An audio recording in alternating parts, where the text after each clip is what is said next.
Hello and welcome to the Champ We Are United podcast, the number one football comic podcast. I am your host, Matt Richards. Let's introduce you to my co-host for today's very special show.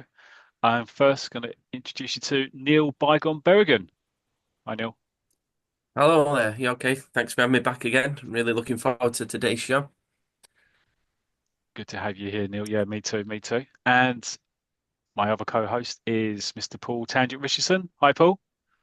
Hello, I seem to be the only one that's going to say Merry Christmas to everybody, and don't want to give the game away, but quite shocked that we've got Santa Claus in the studio with us today. It's not the special guest that I was expecting, but loving it already. Yeah, well, yeah, exactly. I know it is a bit of a surprise, isn't it? I know Santa's come early, as you to coin a phrase. So you're right. This is a very special show. It's a Roy of the Rovers Tiger Christmas extravaganza, and well, we have a very special guest.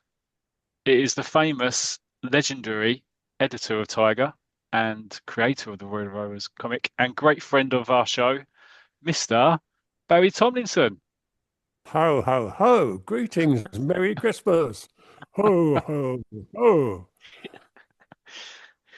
Barry, I just wish you could Fantastic. have entered into the Christmas spirit a bit more, made a bit of an effort. But next time, Oh, maybe next year. sorry about that.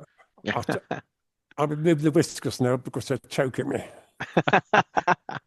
Mm. But for It's, listeners, it's me, it's folks. oh, look at that. It is Barry. I really did think it was Santa Claus doing an amazing impression. Greetings, everybody. Brilliant. It's great. It's great to see. Yeah, for listeners, just to make you aware, yeah, Barry's resplendent in a beard, Santa hat. He's gone full on Christmas today. So yeah, thanks, Barry. It's great to have you here, and yeah, well done. It's, Good work. it's great to be here again. Excellent, excellent, excellent. So Okay. Let's- so it's, I mean, today's show is, well, it's a special show, and we've been planning this for a little while, and Christmas is many people's favorite time of the year. And I think what made the time even better for many of us growing up was the many Christmas editions of Roy the Rovers or Tiger, the festive covers, the guest celebrities, the snow on the masthead, fantastic, joyful memories. So today we're going to go on a bit of a trip back down memory lane and go through those famous editions with the man who created those editions. And Barry will give us some inside information as to what happened behind the scenes and tell us some of the memories of those times. So there will be, aside from the ones we can see on the screen, there will be some ill-fitting Santa suits and dodgy Santa beards. There's gonna there's, there's going to be plenty of them. There's going to be A-list celebrities, and I mean A-list celebrities, not your Yeah. C-list celebrities. Next to highly flammable plastic Christmas trees, and throughout the scenes, you will see some images of a famous group comic editor being punched by boxing champions, face fierce and fast bowlers, be almost attacked by a dangerous animal, and get a kiss off of a female Olympic athlete. Oh, I remember it well, you know. Hey, it's a tough job, but someone's got to do it, eh, Barry? Yes, quite so. You know, I always made sure I wrote the script so I knew what was going to happen to me. And so we do all that, and also what we'll do is we're gonna join also Billy Dane. We're gonna go Christmas shopping through the years with Billy Dane for the pages of Scorcher, Tiger, and Roy the Rovers. We could call it Billy Shops. Actually, it might have been a lot better if he'd actually gone shopping to Boots, so we could have called it Billy's in Boots. But anyway, he didn't. So Oh dear. Yes. I know these are the cracker Now jokes you coming out know. Now already. you know what we ended up on a podcast and not producing comics ourselves, Barry. Yeah, I'm sorry about that. So anyway, I'm going to share my screen in a second. But Barry, I guess first question is, when did you typically start thinking about these festive editions? When would you normally, or was it never normally? Months before Christmas, Christmas issues were very special to me and special to the readers. And we created a great tradition of something rather good happening at Christmas. And as you'll see from the various covers you're going to show and various features, we did get the very top people in show business, in sport, to pose for us. And it was special for us and special for them, I think, which is very nice. And of course, no money ever changed hands at all. Much like today. Well, yeah, we're not paying you for this as well. Just to carry on the tradition, Barry. Oh, sorry. Well, I know we haven't spoken about that, but I haven't got a check for the last one yet. I didn't want to say anything. That's why David refused to come back on. Oh, well, there's some benefits then. Sorry, David. I was just going to say, we're only joking with you, David. So Absolutely. So with the process of did you have a celebrity in mind for each year, or did you, like you say, it started probably earlier in the year? Did you have somebody in mind who you would be featuring on the cover each year, or did?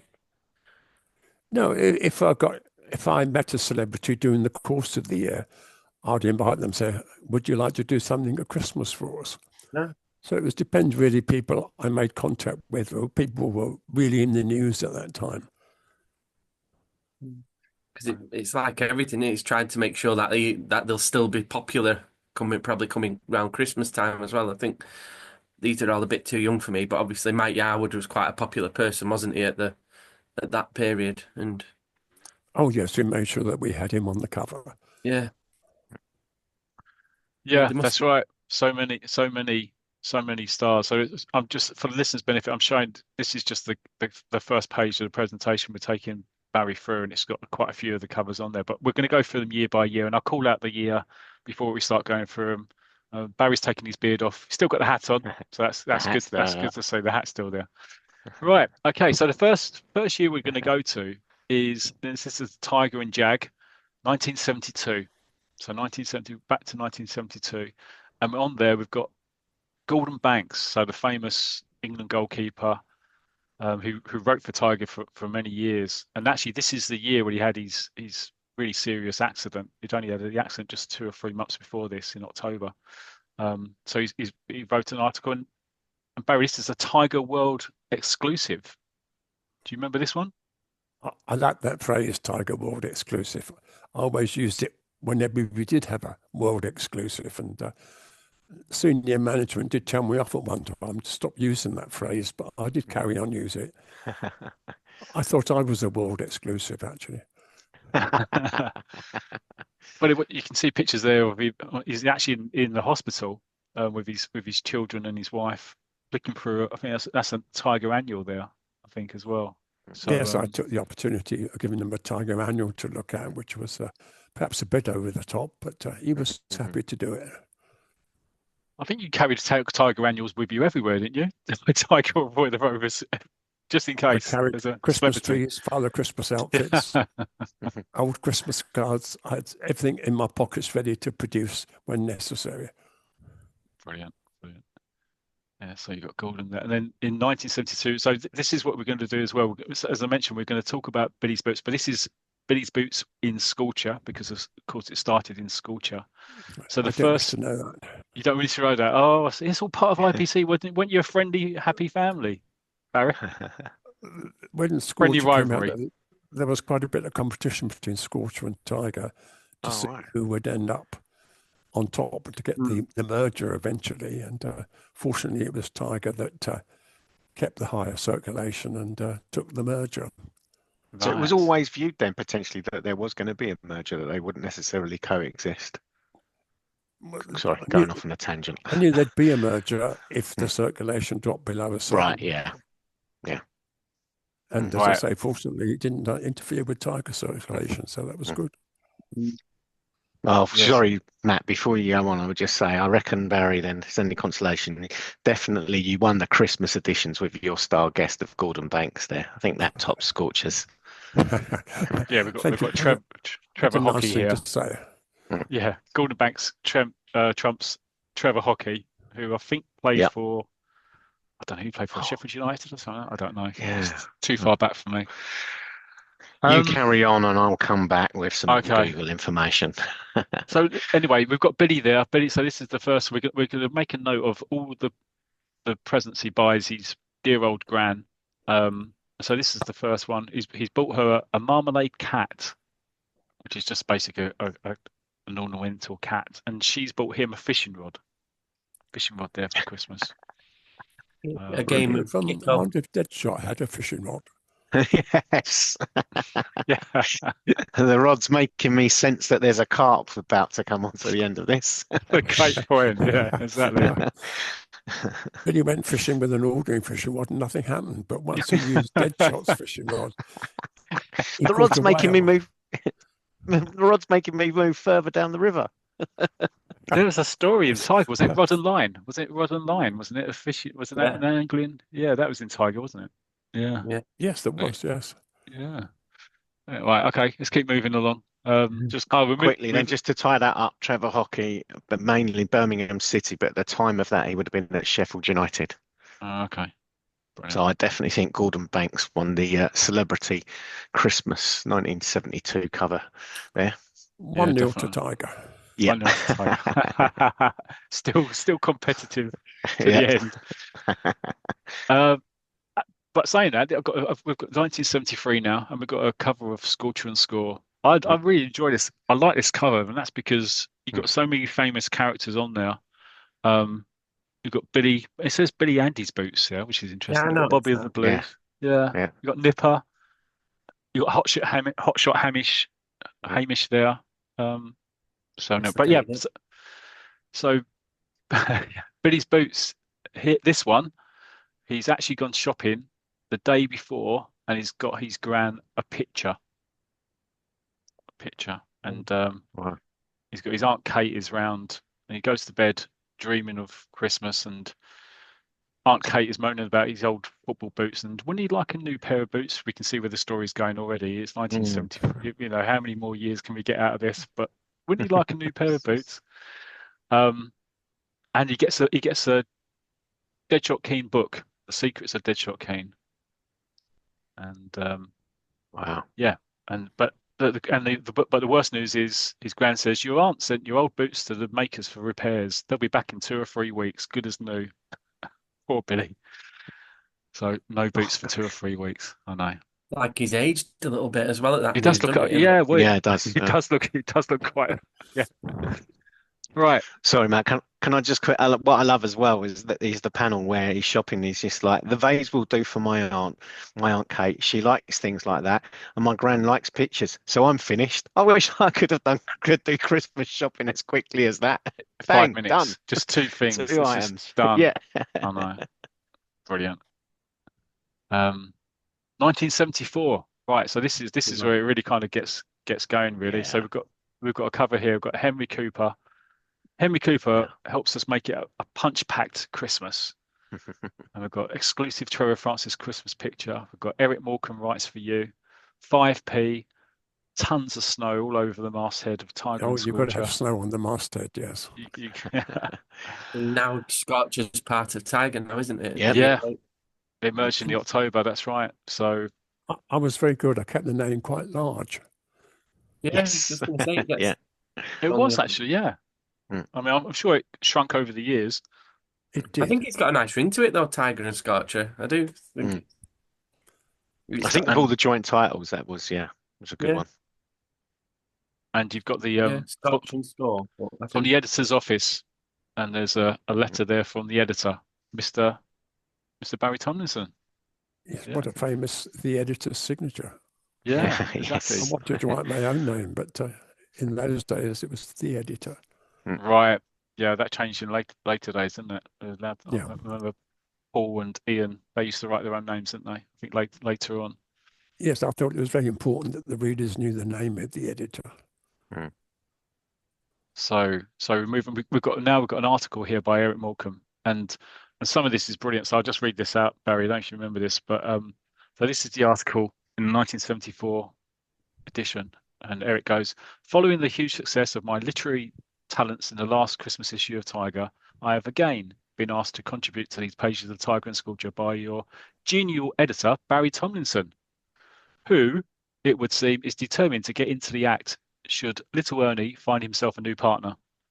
Could you imagine it? Morecambe and Tomlinson. It just doesn't have the right ring about it. However, I wouldn't mind Morecambe and Francis, Trevor Francis, that is, the young Birmingham player who's having his best season ever for the Blues, and who also writes for this illustrious publication. I don't bear any grudges, though I still wince when I think of Trevor's visit to Kenilworth Road earlier this season. Fancy scoring 3 goals against Luton. He'll never get on our TV show if he carries on like that. Classic. It's brilliant, isn't it? I mean, I won't read it all, but it's just, I mean, having these articles written by Eric Morecambe, it's just incredible, Barry. Which is, it was a world exclusive, to coin a phrase. Yes. It was a great scoop to get Morecambe and Wise to write for us, because they were really at the top of the show business charts at that time. Yeah.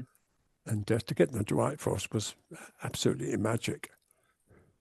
Well, It I mean, says here, when you read further down as well, it says that Sirius, though, is a great player. We can't afford a fee, so I've had a word with the editor, and he said that we're prepared to give Trevor free subscription to Tiger and Scorcher. Yeah. Wonder if that ever came about. Oh. it was, and then further along in the article as well, I do love this piece. The more astute among you will have noticed that Ern and I aren't doing a Christmas TV show this year. There are many reasons for this, but the main one is the fact that I am writing this article.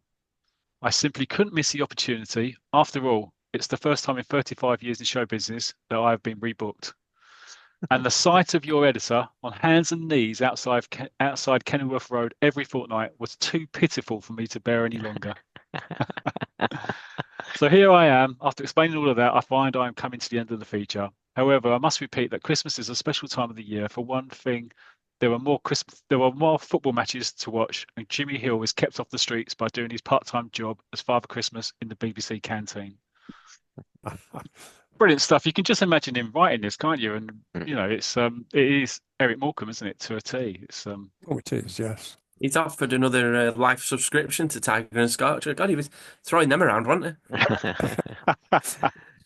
He fully believes he had the ear of the group editor. Hey, Barry. Definitely. But it's all that time I spent outside the ground Kenilworth. waiting He for can't him. wait for it. Yeah, stalking him.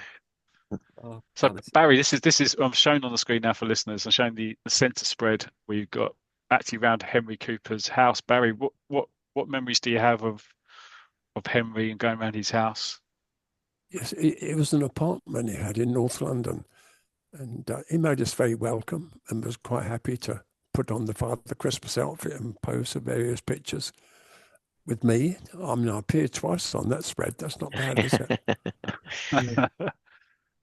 He's giving you a left hook in one of them, isn't he? Really, and you're taking it well, riding with the punches, rolling with the punches. Yeah. It's a great honour to be on the receiving end of Henry's hammer. Henry's hammer, yeah. Well, that same fist, was it that one which knocked down Cassius Clay? I can't remember if it's the left or the right. Yes, it was the Yeah, left it would have been, hand. Yeah.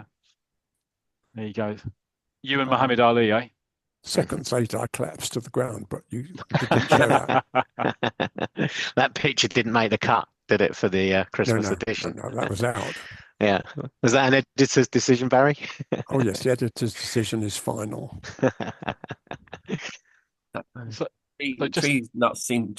tree's seen better days, hasn't it? It's But the tree did go all over the place. I was just gonna say, I could always be found a few months before Christmas travelling around with the Christmas tree, old Christmas cards, and various other props that were necessary for the photographs. And they all got a bit battered in time. It is a great tree. Right, moving on. Yeah, just in 1974, Tiger. I just thought so. This just for got the Roy the Rovers story on the screen now. So this is actually when Sammy Spangler was joining the team. I don't know if Paul and Neil, you remember this, and Barry, but he was in a circus, wasn't he? It's a circus. I mean, it's very good to get an elephant into the Roy the Rovers story. It's not often, is it? Yeah, this is brilliant. Yvonne's artwork, and obviously Tom Tully writing the script. But yeah, I think just quickly on this one, they went around Jumbo Trudgeon's house for Christmas, and Roy said to Sammy Spangler, "Yeah, you can come over as well." Sammy said, "Can I bring some friends?" And he was like, "Yeah, you can." Of course, Sammy's in the circus, isn't he? So he just turns up with all the whole circus troupe and an elephant. You're right, Barry. Yeah. So it's yeah, interesting story. Oh, it's brilliant. It's brilliant. The artwork is superb. Yeah. It's lovely artwork, isn't it? Yes. It is, and it's nice. I love these scenes in the stories which you'd read all year long, and then suddenly you'd have Christmas decorations there, and they'll be having a party. It's fantastic stuff. Right, okay, Billy's Boots. So Billy's Boots. This is obviously the brilliant John Gillett now as the artist because it's in Tiger, and this is Billy's Boots. He's out the day before Christmas Eve now. He's out shopping. He's trying to get something for his gran. He hasn't got much money. He's got about 90 pence. So what does he do? He gets two pot plants for his gran, 45 pence each. And that's it. But I mean, yeah, look at the artwork on those guys. What do you think? Yeah, I just, sorry, there were two things there again. It does is for his grand and Aunt Kate's coming round for Christmas again. But that picture of Billy staring into the shop window, I mean, that is just such a classic. That evokes Dickens and Christmas cards and everything. It really is an image for me that's kind of, I feel like I've seen that every kind of Christmas card shop that I've been in. It really is fantastic artwork. Really great. John Goodett really was a brilliant artist, and he was a great friend of mine. So it was always good fun to go to see him and see him actually working on the artwork. He put so much detail into it. It was so true to life. You can tell he's not doing that just for a job, is he? That's a love, that, isn't it? Yeah. You know, it could be, like you said, everyone of them could be a postcard, couldn't they? You know, it's just a lovely picture. Not just Billy, not just him being the main character. When you look past it, you know, like the window, Yeah. where he's holding the pots, walking down the street to chat. Actually, there's Barry there with his Christmas tree, carrying it around, looking for a But when you're reading, sometimes you read some strips and you read straight past them. But some of them, like this and like Yvonne's work, you stop and look beyond the main characters because there's lots of action, isn't there, going on elsewhere? Oh yes, he packed so much into a picture. Incidentally, did you know that John was also a police artist? The police called him in when they wanted an identity picture done. Wow, right. I didn't know that. Not many So people basically, know is that your way of telling us that some of these crowd scenes, these could have been various thieves over the years that John has done pictures of? I was just visualizing how you would draw yourselves. I was just thinking, didn't Billy Dane go down for 10 years, wasn't he, for that GBH that time? Maybe that was That was just a rumor. Oh, okay, that's just a rumor. Okay. Neil did mention it, but that last panel actually, Barry, as you were talking about, and John's fantastic artwork, and Neil, you mentioned a bit, that last panel there, I actually love the gentleman that stood there that has got the holding the Christmas tree, you know, over his shoulder. And as you say, it's just those little details. There's no need for that. But to have that foresight, it's Christmas, and to get that into that image, I think it's just fantastic. Right next to Billy, in between him and that lady, look at the dad and the son looking in the window. I know. The excitement of really looking in a Christmas shop display. Yeah, looking at a bike or something, holding hands. It's just lovely. Yeah. You can feel the excitement, you know, like I love Christmas Eve, and you can feel the excitement of that little boy. Oh, and its dad probably knows I've already got you that bike at home, and you can feel it. Yeah. That's spot on. It's brilliant. I love looking at those pictures. Okay, so now 1975. So it's Tiger and Scorcher. Scorcher seems to have shrunk there. Apparently, it was hanging around a long time, Scorcher, wasn't it? But a bit smaller there.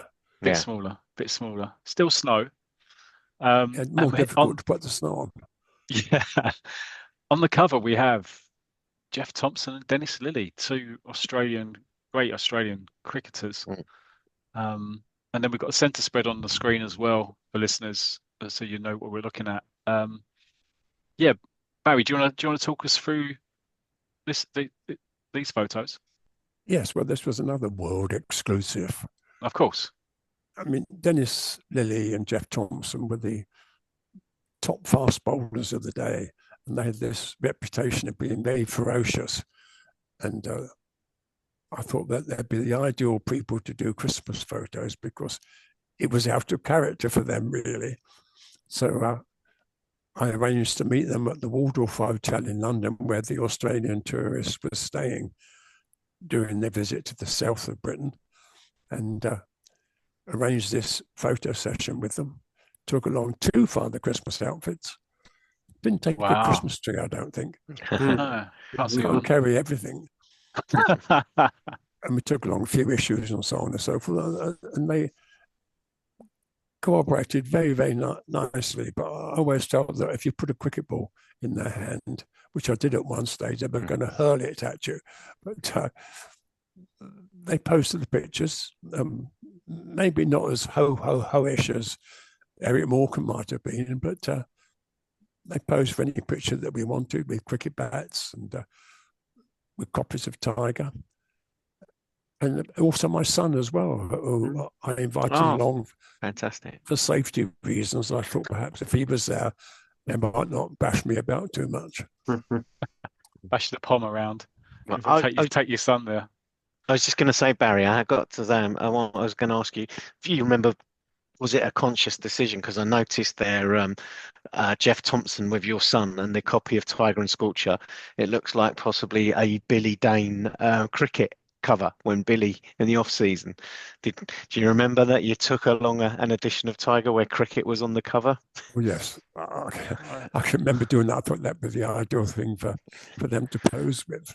Yeah, the one with Dennis Lilly. Dennis Lilly looks like there's a cricketer on the cover of that one as well. I can't make out who it is. No, I can't. Good thinking, Barry. Good thinking. Yeah. Always thinking ahead. Always thinking ahead. Were these two aware of the comic before you approached them, or did you have to introduce them to the comic? No, they were aware of it, because Tiger sold very well in Australia. Right. Okay. He had quite a good circulation there, so they knew all about the title, which was fortunate. Yeah, makes it easy, doesn't it? Approaching them.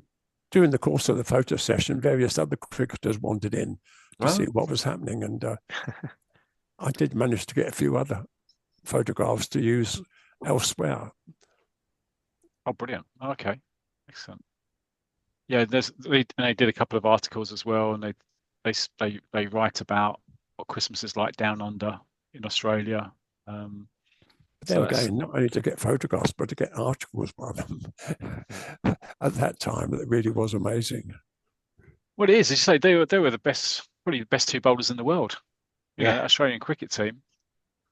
So it's that's incredible superstars. Yeah, it is. It is. Yeah, both side on. Excellent. Both signatures. Sorry, just one last thing on that double page, like that spread there as well. That you've got the pictures of them right as they're about to kind of getting ready to the final straight on their bowl. But I love the fact that both of they've got their legs sticking out and both of the legs protrude into the article as well. So the article's then carved around their photos. It's great stuff. I really like that. That's good work by the editor, wasn't it? Yeah, of course. Yeah, I did ask them to put their legs down so the type would fit better, but they wouldn't do that. I was never interested in cricket, but whenever it featured in the Nipper or Billy's Boots or Roy Main Story, I always found it interesting. But yeah, that's good because the writer always adapted whatever sport he was featuring at the time, and he had all the basic skills. I mean, Fred Baker, who wrote the Billy story, always wrote it in a very simple way, but it was extraordinarily popular. So he knew what the readers wanted very much, and the little touches he added to his scripts were quite magical. Yeah, I mean, Fred Baker, let's give him a name check as well. I know we often do, but I don't think you can name check these people enough, really. So Billy's Boots. Fred Baker, of course, did Skid Solo, Martin's Marvelous Mini, and many other stories. They were always popular. He was prolific. He really was. He was unbelievable. Yeah, exactly.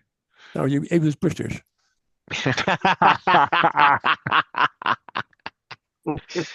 And that's why we love having you on, Barry. That's why I love having you. Boom, boom. Yeah. Boom, boom. That was a brush.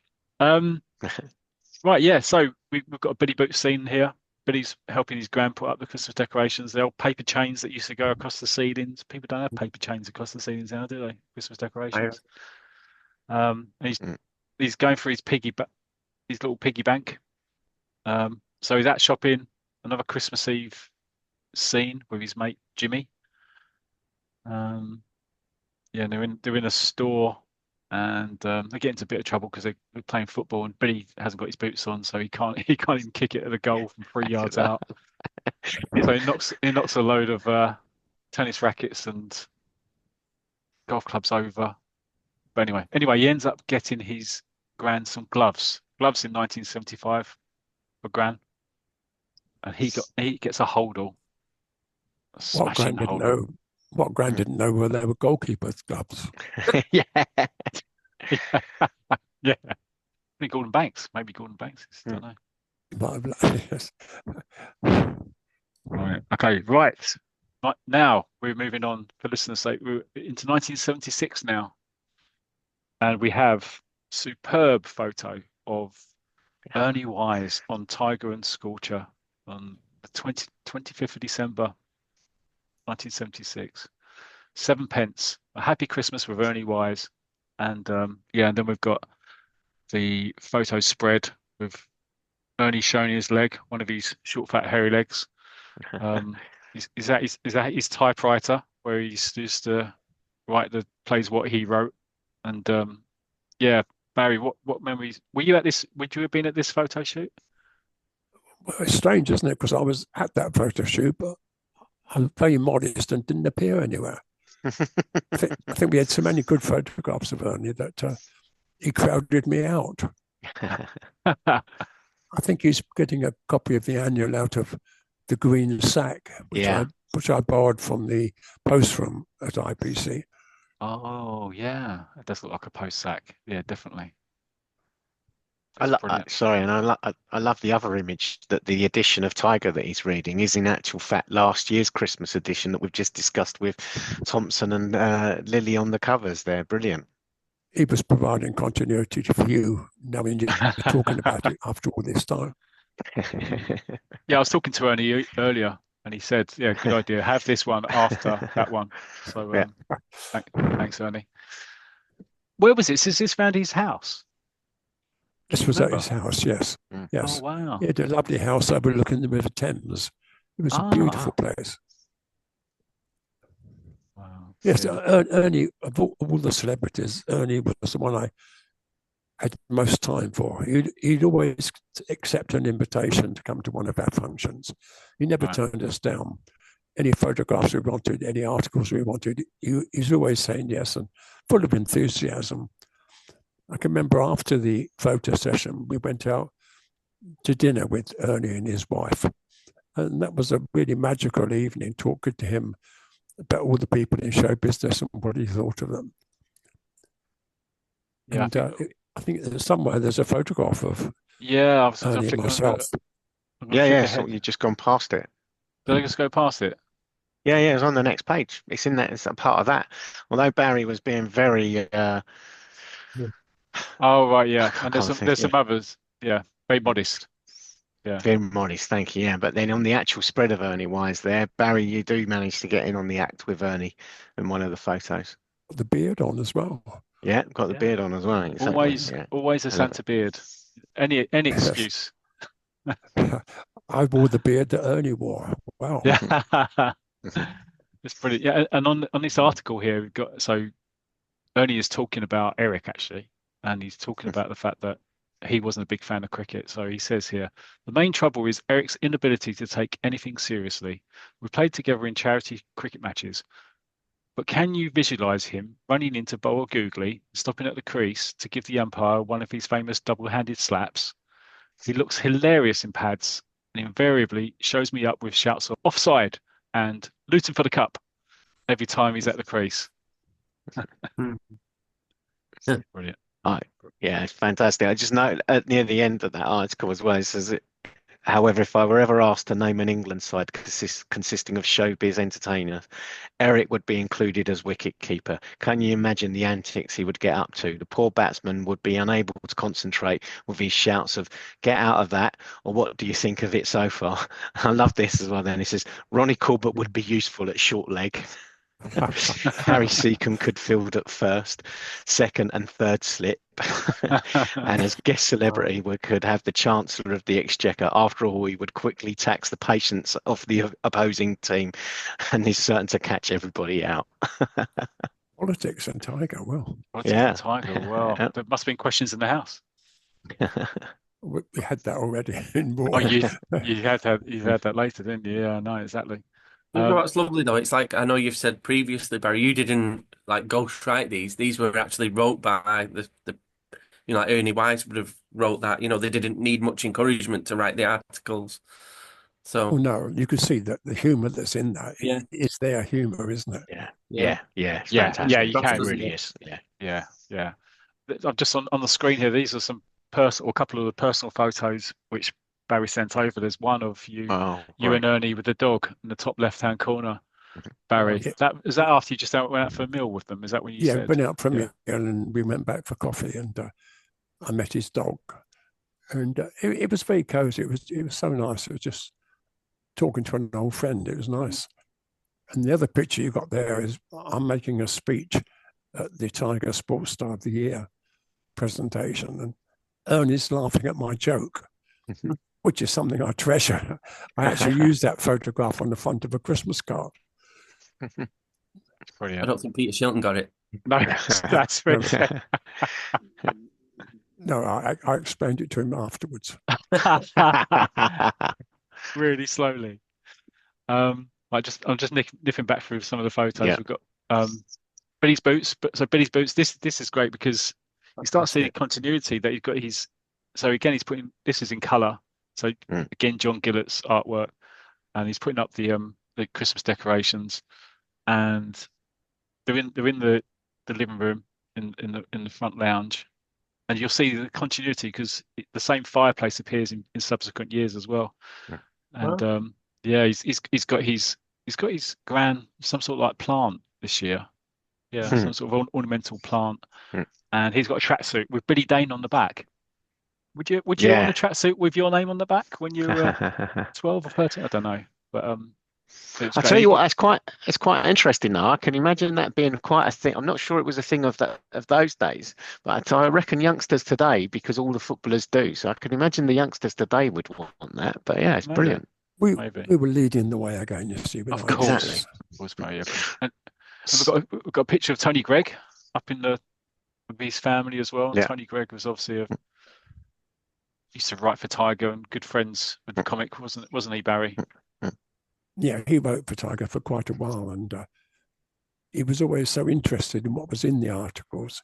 He'd phone me regularly to discuss what to put in the next one, and was always anxious to get the okay on what he sent me. So he wrote for us for a long time. Then he joined the Kerry Packer organisation. Oh yeah, and eventually moved out to Australia. And when I went out to Australia, there was talk of me editing a cricket magazine. So when England toured Australia, I went out there and met all the players. And Tony Gregg and myself talked about the cricket magazine I was preparing, that it could be sponsored by the Kerry Packer organisation, which seemed a good idea to me. But when I met Kerry Packer, once he found out who I was working for, he didn't want to know. Yeah, IPC and himself didn't get on too well. Do you know why that was? Do you know? No, there was a history there, but I don't know what it was. But that was the end of the conversation, really, once he found out who I was working for. Right. Such a shame. Maybe if you'd taken on the Santa outfit, that might have broken the ice. Barry, maybe, I did even put it on there. He did pose with a copy of Tiger. He did, nice. Yeah. So still in 1976, we're now on to Roy the Rovers. So on the screen here, we have Eric Morecambe on the cover. Fantastic. To me, this is an iconic cover. This is Eric. The very first Christmas Roy the Rovers, because it was launched in September 1976. We've got a double spread there. The Morecambe and Race Show is the title. Brilliant, brilliant, brilliant. And you've got Eric there with Roy. Eric smoking a cigar, and yeah, put his glasses on Roy's knee and doing a hand slap across Roy. All sorts of antics. Would you have been in this one? It was the only character who was allowed to smoke in our comics. Yeah, it's That's unusual, amazing. Yeah. Yeah. Even back then. Yes, we had 2 photo sessions with Eric.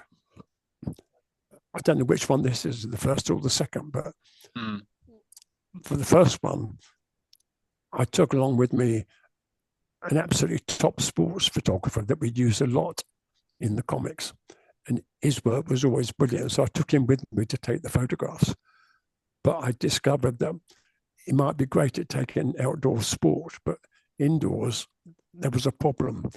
And after the photo session, he phoned me the following day and said, most of the photographs haven't come out. Oh, no. Oh, God. So we were very limited on the photographs that we're going to use. I don't think it was this one, maybe. Right. But so the first session, we had a limited use of photographs, including the one of Eric giving me the double face slap. And then this one you're showing on the screen now is definitely the second one. Right. So this, for the listeners, there's a picture there. Eric's sitting down with seems like a glass of wine or something in his hand, in a Santa suit, and Barry's trying to pull his Santa boots off of him. Yeah. So it's not Billy's boots. It's Eric's boots. We took the boots as well this time. No expense spared. And the second time was a little bit difficult because I discovered later we were late arriving.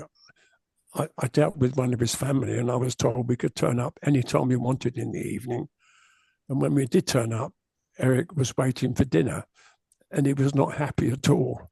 But once we got inside and he put the outfit on, we started taking photographs. It was absolutely marvelous, no problem at all. And by the time the session ended, everything was forgiven and forgotten. Right. And he posed with some really good pictures. It's brilliant. No, I love it. And it's a message from Roy the Rovers as well. It says, "Hi everybody, all geared up for Christmas. You should be, unless you've been reading my paper back to front. How about that marvelous centre spread with Eric Morecambe, eh? I can't tell you how much I enjoyed the antics we got up to. Eric told me not to. There's Eric's article too. Have you stopped laughing yet? Anyway, I hope between the two of us we've helped to put you in good form for the festive season. It only remains for me to say that I hope you have the most marvellous and present-laden Christmas you've ever had. See you next week. Roy Race." Yeah, brilliant stuff. Great stuff, Barry. I've got to say, actually, I know, like you've said about the difficulty with the pictures, but the pictures that you've chosen, it does actually give that real. It does kind of come off as if you're having a great laugh, or at least Eric is anyway. Yeah. Yes, I mean the one you're showing on screen just then with me getting the face slap was the one that the set of photographs didn't come out too well. Right. Yeah, and it is a bit blurred, so maybe. Yeah. The other ones with the cigar, they came out very well indeed. I think the second lot were taken by Paul Gettins. Okay. Who became editor of Tiger. Yeah. And he was quite good at taking photographs, and we'd been let down a few times with the quality of pictures that we used on indoor shots. So he volunteered to take the photographs, and they always came out very well, except for the Alan Minter one, which I'll tell you about later. Okay. We'll get to that one shortly. Okay, right. So it's moving on. Right, we're now into 1977, and we have the cover of Tiger and School just getting smaller and smaller. Yeah. You have to get a magnifying glass to find it. And it's on the cover. You have, Paul, Neil. Do you recognise who this is? Oh yeah. Well, I don't know who the guy is, but that's Neil's a little bit Bear. younger, so I don't know. Yeah. I know idea who the guy is, but I remember Nookie Bear. At least the eyes of Nookie and the head there. I swear sometimes his head just used to do a 360, right? 380 rotation. Neil's shaking his head. He's thinking, I'm what not is doing an going impression of the bear when he says something. He used to go. Yeah, he did. Yeah. He did. Yeah. Good Yeah. impression of Nookie. Yeah. I think the Um, eyes are very good on that cover. He's Yeah. really reading that copy of Tiger. Yeah. It's brilliant. he's doing his Brilliant. cross-eyed thing. We used to do his yeah. So Roger DeCourcy, Yeah. and Nookie Bear, who I think they won New Faces in the they won either that or God, that's Opportunity how. Knocks. Yeah. Yeah, Yeah. yeah, Yeah. yeah. So they're really famous, and yeah, I used to love Nookie Bear. So he's on the cover. He's got the beard on. Yeah, yeah, and yeah, so that's the cover start, and then also a special news, a special Christmas present for Tiger readers is the headline. And Jeff Boycott had signed for Tiger. You got Jeff to start writing for Tiger, hadn't you, as well? That was another scoop because he was really the number one cricketer in the country at the time. Mm. And perhaps with a slightly serious reputation, to have him decide to write for a children's comic and do it with such enthusiasm was great. I mean, we had a great partnership with him, and I'm still in touch with him after all these years. Oh wow, are you? Yeah. It was my son's big birthday a few weeks ago, and he got a lovely card from Jeffrey. Oh, fantastic. And Jeffrey was saying how much he enjoyed his time in Tiger and in Roy the Rovers, and it's nice. It's got these good memories of that time. Mm. Yeah, and of course he hasn't been well recently, has he, Jeff? So yeah, thoughts go out to him. But what a lovely thing to remember James's birthday. That's lovely. Yeah. I think that was very nice. With all his troubles, he still yes, wrote absolutely. a card. And, it was his writing on the envelopes. It was all his idea. Brilliant. That's really nice. Yeah, Billy's Boots. So we're back on to Billy's Boots, 1977, and back in the same living room, same lounge. I think he's got another ornamental cat. I don't know how many cats she's had now. Is that 2 or 3 cats? There's another cat anyway to go with her cat collection. He's got a box of hankies. Oh, a box of hankies used to be the most boring present. If you got a box of hankies, you used to think, oh, you always get them off an aunt or something, wouldn't you? But he's got another book. He's got A Footballer's Fears, another Deadshot Keen. Deadshot Keen wrote quite a few books, didn't he? He's prolific. I was got. It's like the Richard I was Osman going to. Well, I was going to say 70s. one a while back, but the conversation moved on. But yeah, Billy had got a book about Deadshot King then, and I was just thinking to myself, crikey, how many books were there about Deadshot King? It says actually it was the 19. Crikey, it's not refreshing quick enough, but 74. Can't remember. No, 1776, one with Ernie, and he says, "Look what Uncle Harry sent me, a new book on Deadshot King, smashing." Oh, so he's right. He's got a whole library. Deadshot had a very good agent. Yes, yes, and publisher, friendly publisher. Yeah. I like that little caption at the end where it appears that the neighbour found his boots because they've obviously gone missing again. And she said, found them in the garden. She says she's brought them round, obviously wrapped them up in a Christmas present. And she says she found them in her front garden yesterday. She knew they were yours. Everyone knows those old boots. Everyone knows them, but every other week she throws them in the bin.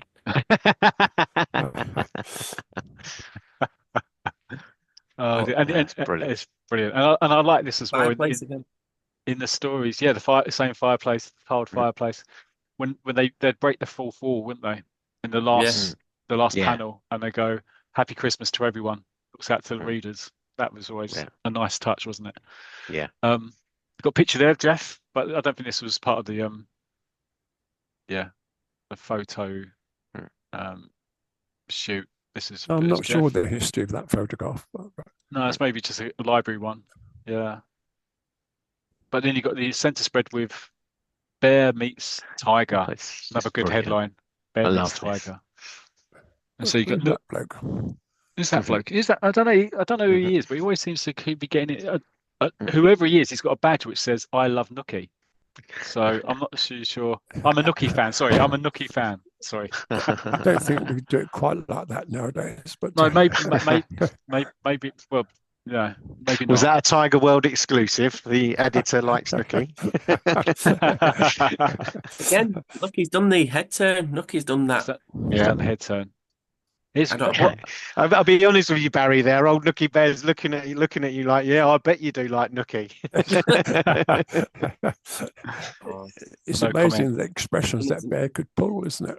Yeah, it Yeah, is it was really. Yeah, it's yeah. fantastic. It's amazing how, like you said, Barry, though, on the cover with the eyes, but those massive eyes, it is just amazing on how they moved. Yeah, it just gave him so many expressions. It was just, yeah, and that was as Neil rightly said, and that's all my memories of just the way he would twist the head and You move the did. eyes, and you would just fall about laughing just You from the did. bear's expressions without him even actually saying anything. Mm. It was a great act. It was a great act. He's actually still alive, Roger De Courcy. Mm, I yeah. was looking up from Wikipedia earlier. So is Nookie Bear as well. Yeah, yeah, yeah.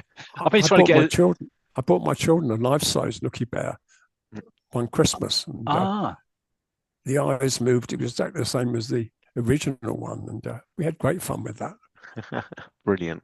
I think it's a shame when you think Paddington's so famous and there's like Hollywood movies being made of Paddington, Paddington 1, Paddington 2, and there's a new one coming out soon. You should have had a film, a Nookie Bear film. That'd be amazing. Maybe Disney or Marvel could pick it up. Once Just they an idea. realised the implication of the name, they decided not to do it. Yeah. You know what? That's a really good point, Barry. Yeah, move on. Yeah, that's true.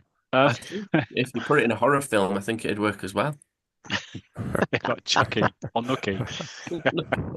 Nookie saves Christmas from Chucky. 19, so still 1977, we have the Rovers with Mike Yarwood meeting Roy, and so we've got a cover there with Mike and with Roy, and Roy's got the rosette on. Stockport County, because I think Mike Yarwood was a Stockport County. Mm. He was a Stockport County fan. What was interesting, I think, on this edition is also there's an advert for the first ever Roy the Rovers annual. Yeah. From the self-titled comic, which was obviously released around about this time. So for Christmas 1977, you can get your 1978 Roy the Rovers annual. That's brilliant. That is. Trevor Francis article, and the centre spread with Mike. But this was taken in Lewisham Concert Hall, which is in Catford, and I'm from Catford. So I didn't go and see Mike Yarwood. I don't know what I was doing, but that's what I found interesting when I was rereading this. I'm sorry we didn't have you in the picture somewhere. Well, maybe I'm out of scene, Barry. Maybe I'm just off the stage left. Maybe trying to put the tree up or something like that. I Well, I don't don't know. know what I was doing again. Disappearing from sight. I don't know. I don't know. Yeah. Do you know what's sorry, it's fascinating me there? Well, two things on the image you've got of the Roy the Rovers. It doesn't show the price, and I've just checked mine, and it's 8p. And it's just looking at that, and I know yeah. obviously the annuals were much bigger, but that's quite a thing. The comic was still only 8p, but the annual was £1.15. So that was quite an undertaking, really, as a Christmas present. I've never really kind of thought about it until that moment. Yeah, I suppose so. 10 times the price. I don't know what it usually is work out as. Value for money you got though. For £8. Oh yeah. yeah, no, I'm not. Yeah, I mean, I think as we know, I mean, obviously the annuals were much bigger than the comics, but it's just it's just really interesting to see. Well, I think to choose to take umbrage with Barry Tomlinson. I'm not taking umbrage this at all. now I'm in a saying Christmas it's edition. I mean, I don't think it's very festive. No, I'm I sulking never. now. I've dropped out of the conversation. No. Please do not take this the wrong way, Barry. Oh, you're I'm going to mortifying hide my behind the Christmas. beard. I get a chocolate bar for £1 now. I was quite interested, obviously, that and the prices and obviously the way inflation and everything has gone actually to see the prices of the two. Okay. I Economics think I with got out of Paul that, Barry. Tangent I hope you're still Richardson. talking to me. Yeah. Yeah. I think the annuals were probably a parent by a grandparent. Yeah, by. that's right. Yeah, they were. Oh, yeah, that's how I got all of my annuals. Yeah. Yeah.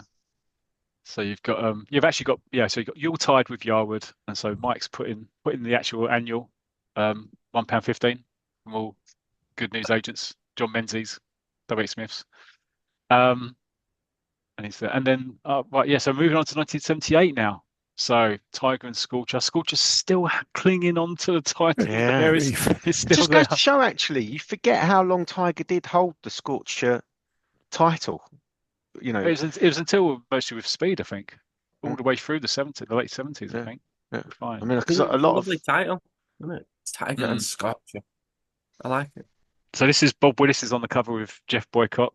Two Santa suits again, Barry. I So you know, splashed out. no expense spared. They really loved us at the half shop. Yeah, I bet it did. And you've got the England cricket team in the centre, Christmas England. I think they're just about to go off to Australia for the winter tour. Yeah, you could do Um, those sort of things. You could go up to them and say, "Would you mind all posing with copies of Tiger?" And they did. Yeah. I think Jeffrey's the only one that's really reading it very closely. He's actually got two copies in his hands there, Barry. Yeah, well, he's reading his article. and Not sure looks like who there's, Father Christmas was in that group picture. yeah, I don't know. Is that not you I then? think that is no, isn't that not still Bob Willett? No, Bob Could it, Willis is sat down with Test Match. Yeah, sorry. could it be Paul Next to Gettins, Jeff do you think? Boycott. Could it have been Oh, because Paul was the editor of hmm, Tiger then, wasn't he? He'd just taken the photograph. Oh, of course, yeah. yeah.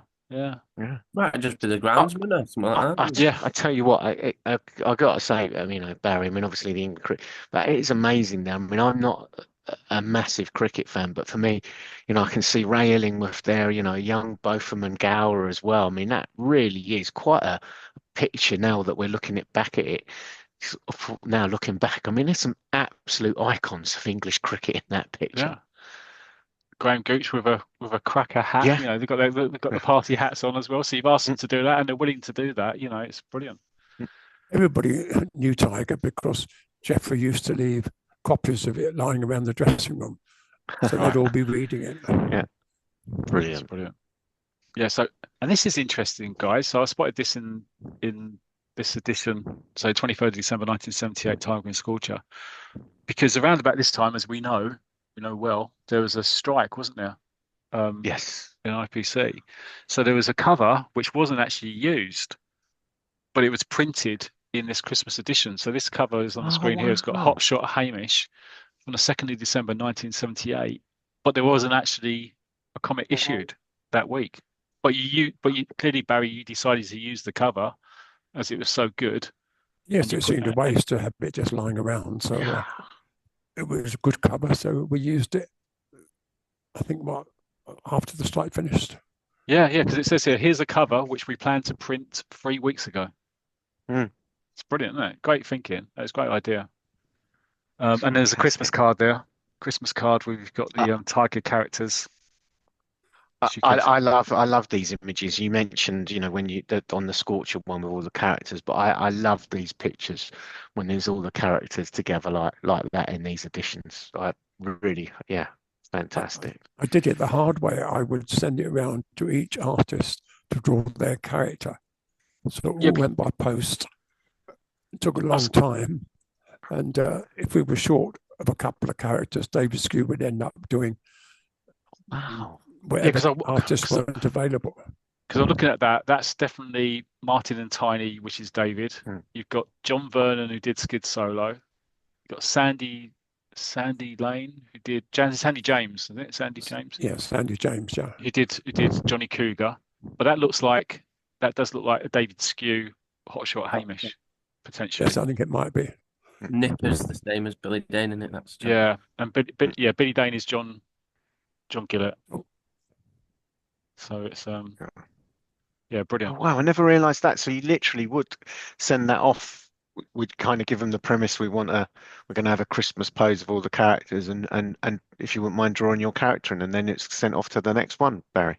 Yes, they sent it off to the next artist. And Wow. after many Brilliant, weeks, isn't it came back. Superb, isn't it? Oh, do you know something? I mean, so it's hindsight. Could you imagine pictures of that in its various stages? Oh God, we'd all give our right arms for that. We would. Yeah, that original art would be incredible to have. Right, 1978 still, but now we're moving on to Roy the Rovers, and we've got this grinning face of famous ex-Manchester United manager Tommy Docherty on the cover with a classic 70s silver Christmas tree there. But yeah, Yeah, exclusive Tommy Docherty photos, and we've got another Christmas card there. We've got Roy and a tight permed Penny. yeah.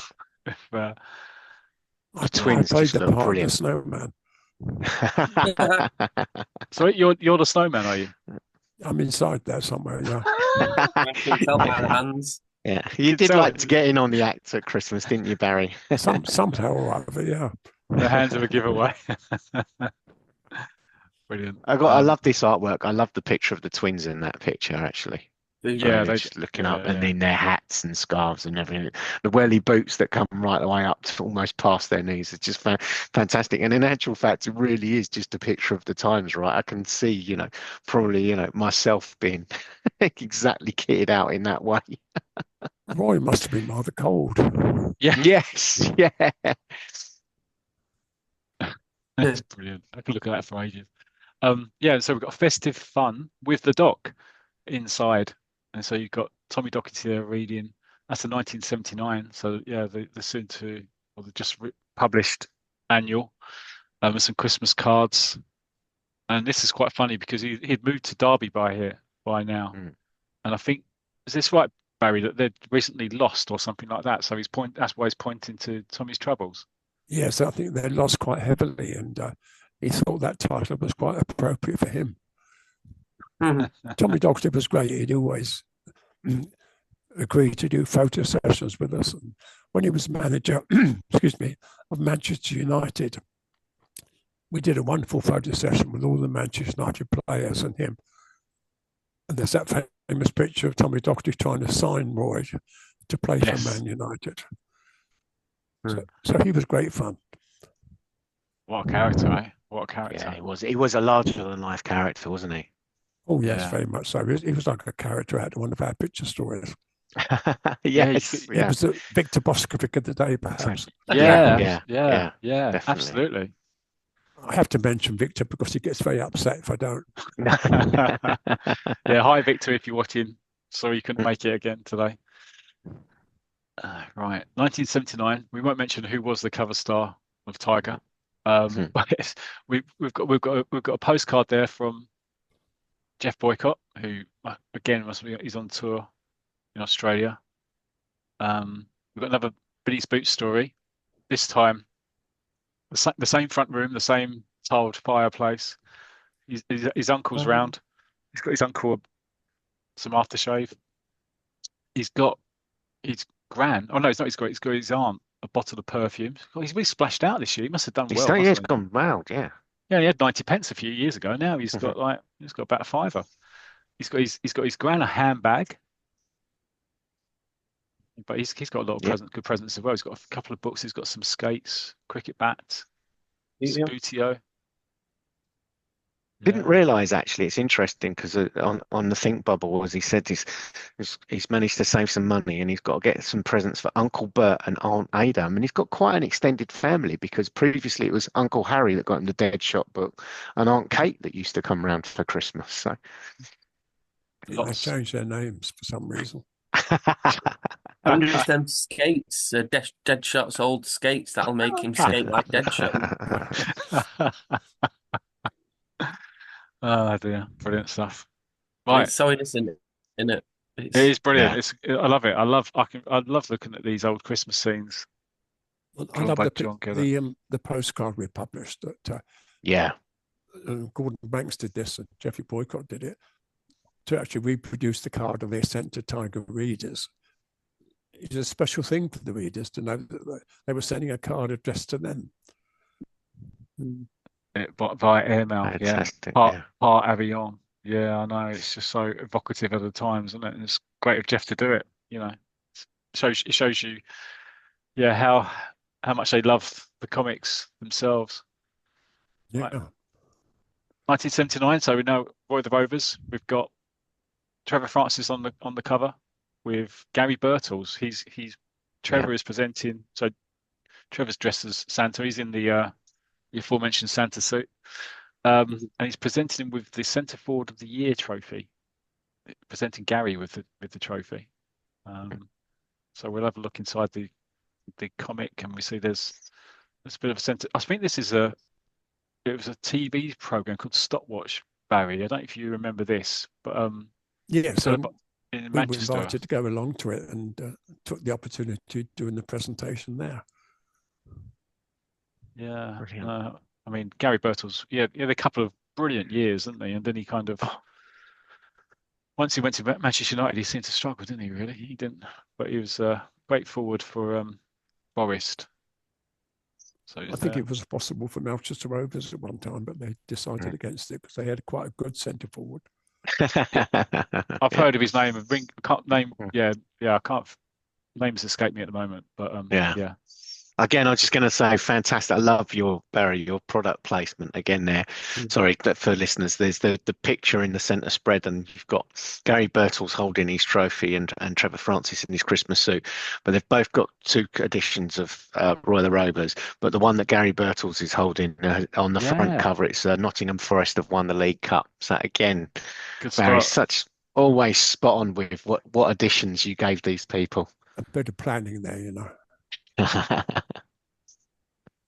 Right. Okay. 1980 now. So Can I just I'm sorry, just before no, you no, move go on, on. Neil. On the previous page, you've got Roy Race talking about his fourth Yuletide edition, and just it Mm. says on there, every reader has a joke published, or for, it says, I know how much you have enjoyed Christmas editions in the past by all the phone calls and letters I've received praising them.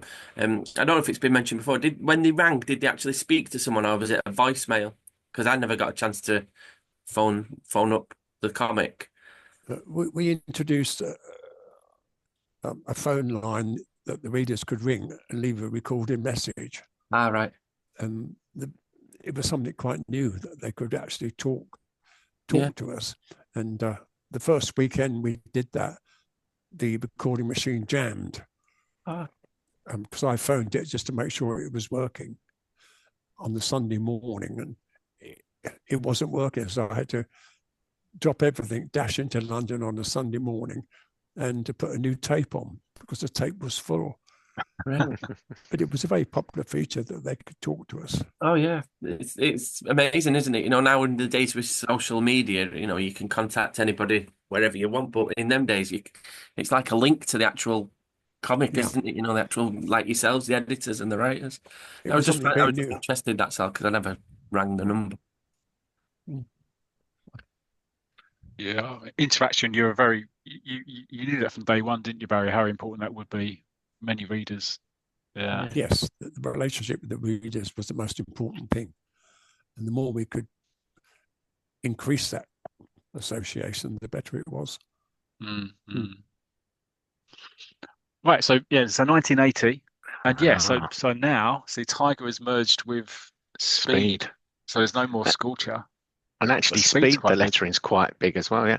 But that association, as in the masthead with Speed, didn't last anywhere near as long as the Scorcher one did. No, I don't think he did I it? wonder why that was. I can't remember why. Mind you, in all fairness, Speed as a comic itself wasn't out It anywhere didn't last near that long, did as it? long as No, Scorcher. No. no. No, Scorcher was it around for like spread away 4 very years. quickly. Brilliant, Harry.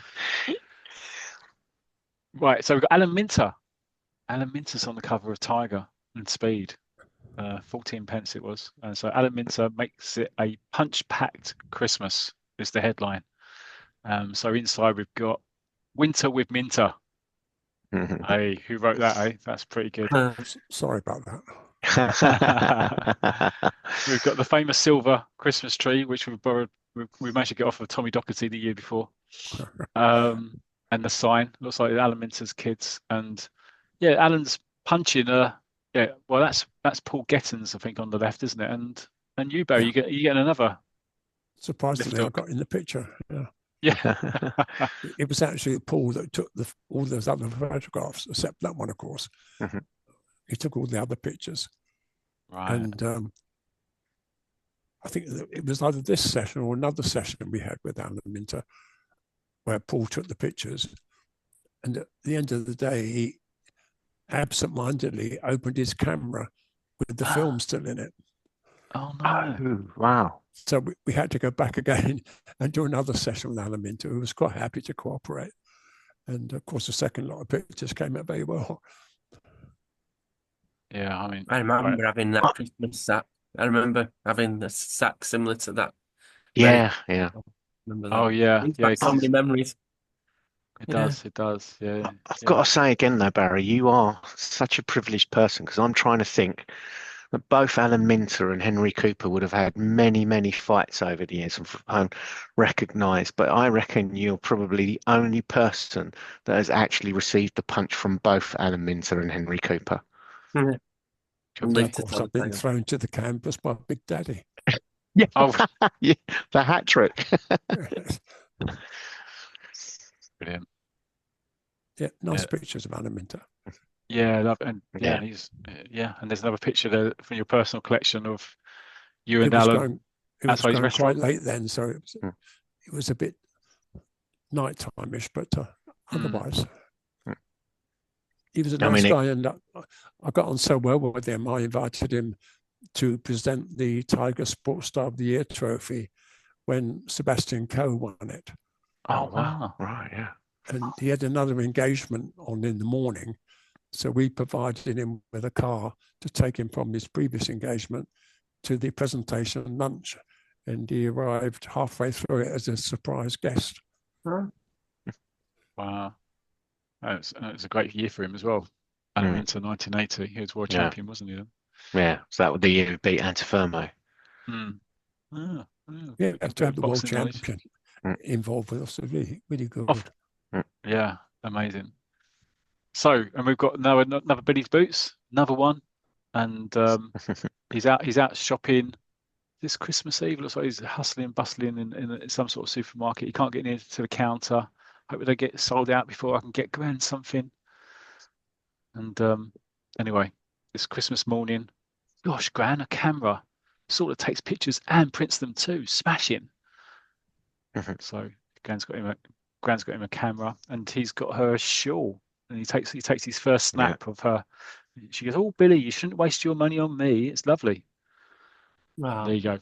And then he Yes. then he shows the picture to the to readers. He us, says, yeah, "Yeah, yeah. Happy Christmas, Gran, and everyone. Happy Christmas, Billy, and to all your readers."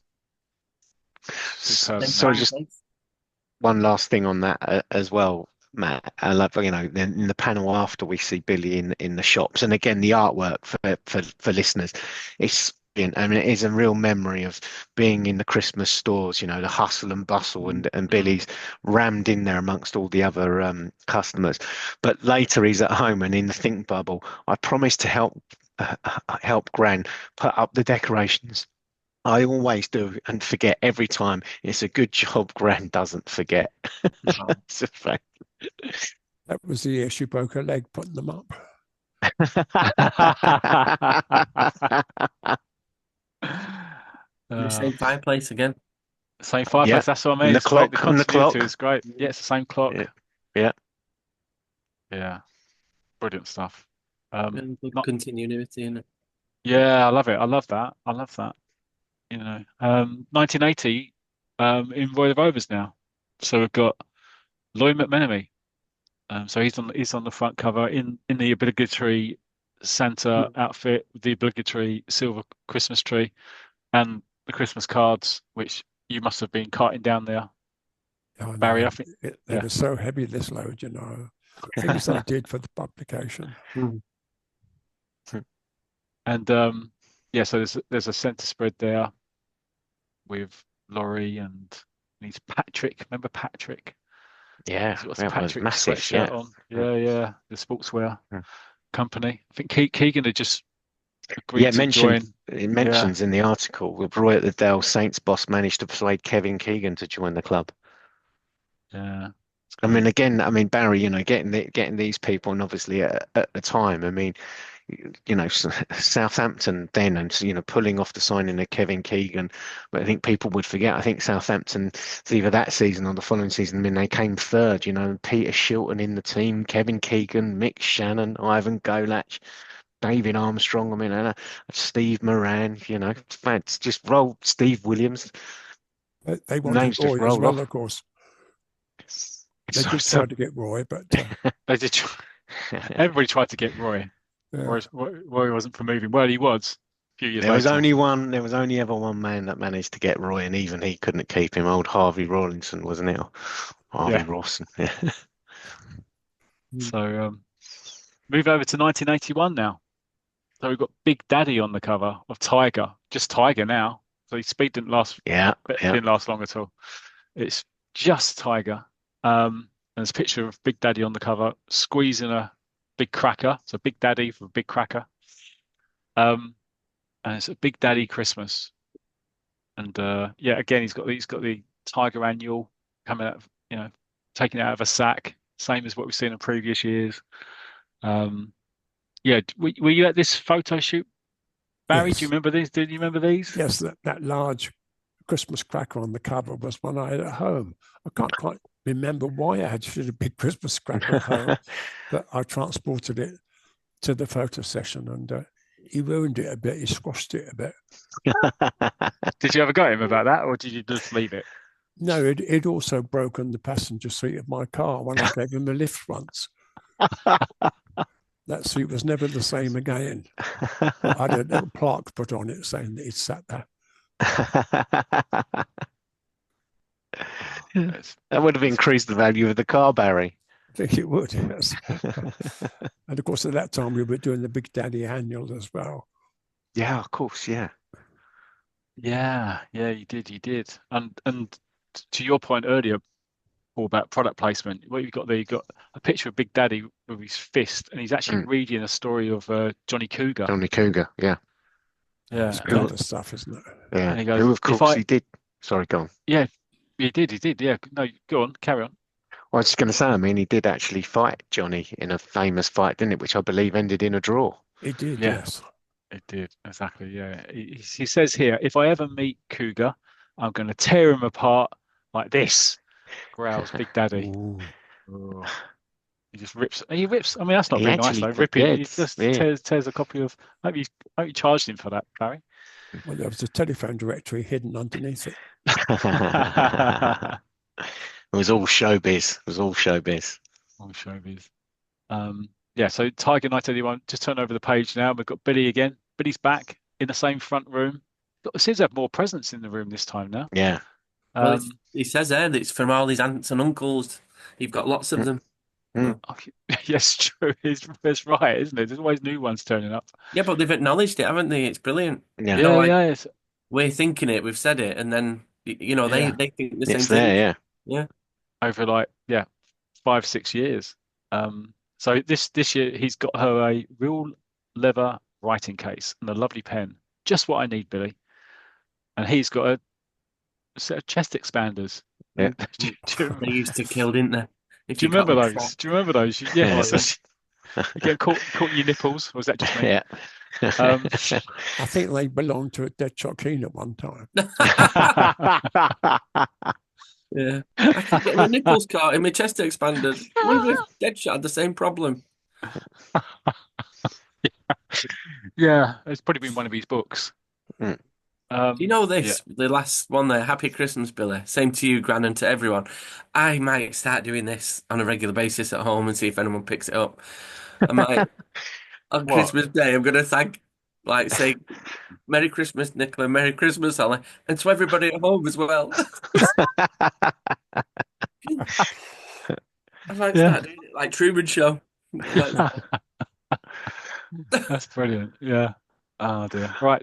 1981. Roy the Rovers, of course, 1981 was a very Christmas 1981 was it's just bring the tone down a bit from the Yeah, this was frivolity. yeah.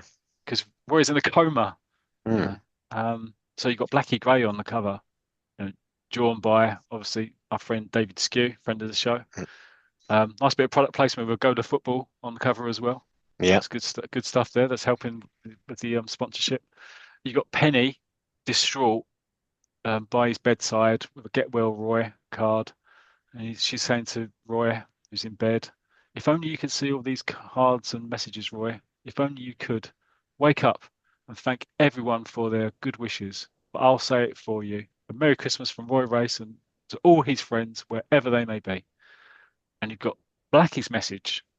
Obviously not Roy's message. You've got Blackie's message and a signature's there. It might have been you've got Blackie Gray's signature there. It might be yours, potentially Barry or the editor. Do you reckon? Maybe. Well, I did help Blackie a little bit doing it. Yeah, Did you? Okay. we had to make sure it fitted around the type. You see, Such an underrated character, into Blackie Gray. Yeah, I know he is. Good old Blackie. Yeah, he's always there. In times of need, he's always there. Oh yeah, I thought I'd add this in. So this is the picture for listeners' sake. Ah, here This he is the is. picture from the hard man. You can't keep him out of anything. So this picture from the hard man. It's the last couple of panels, and you've got Victor Boscovich. He's got the whole Danefield United team. They're having a Christmas meal, and he's giving them all presents. They're all the same size, and they're unwrapping the presents, and they're going, "Oh, I wonder what they are. This is exciting." And then they open them, and they realise they're all statuettes of Victor Boscovich himself. And Brilliant. you've got Victor dressed as Santa. And yeah, you got Johnny there saying, "Trust Victor to have the last laugh. Anyway, pals, here's wishing each and every one of you a very, very happy Christmas and lots of the things you like best. Have a super time." Yes.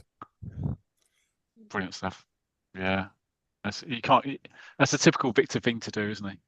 Yeah, I love it. Give I love give it. them the presents they want most. And that's Yeah. a statue of me. Yes, I think we could sell those now. Oh yeah. Just, I'd buy How one. much would you, as I say, how much would you pay?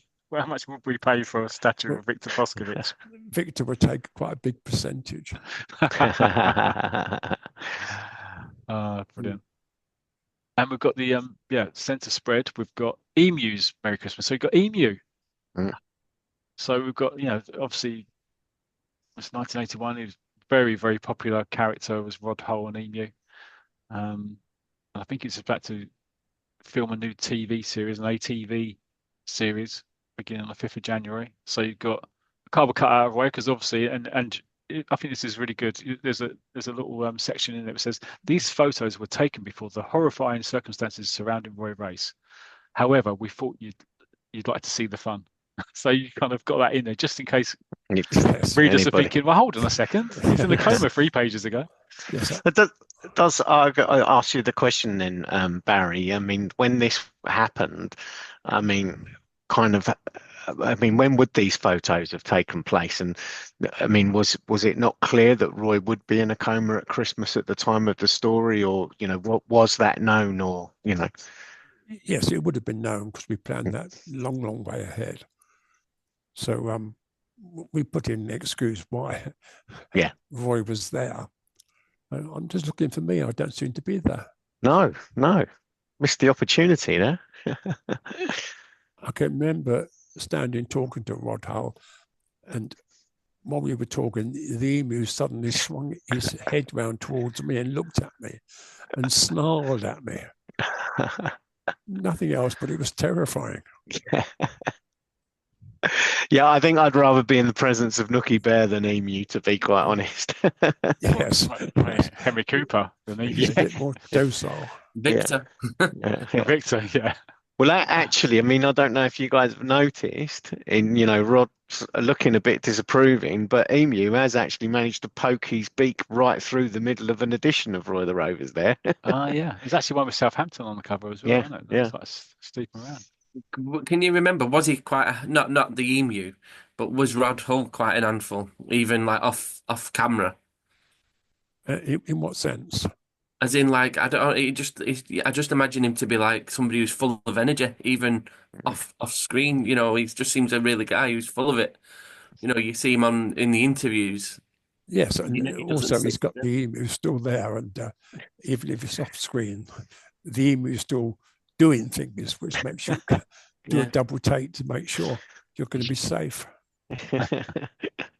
It just seems to me somebody who doesn't drop his, not his act. It just seems to me somebody who's 100%.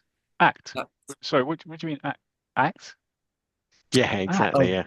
Oh right, yeah. Sorry, yeah, I forgot. Act. Sorry, you lost me then. Yeah, no worries. No, I forgot that I nearly blew the whole facade of it. Yeah, the emu's real. Yeah. Right. Yeah, I just don't think he'd be able to get away, that emu, with things that he did. Yeah. It just comes across to me like he's just wild all the time. You'd have to be on your guard all the time with him. Yeah. Otherwise he'll show you up. So I'm waving my hand now. I was going to say, Barry, you've moved into the darkness. Yes, can you see me at all? No, we can't at all. You're in. Tell you what I'm going to do. I'm going to pause. Do you want to put a light Okay, so moving on to 1982 now, and we're in Tiger, and we have on the cover. There's no silver Christmas tree. It's now kind of gone a bit of a greenish Christmas tree there. We have I think that was mold. in the back of your car. Yes. Anyway, we've got Ian Botham, Yeah. The great Ian Botham. Barry, do you remember this? And there's a centre spread there of a cricketer's Christmas. Do you remember this one, Barry? Were you there? I was there, yes.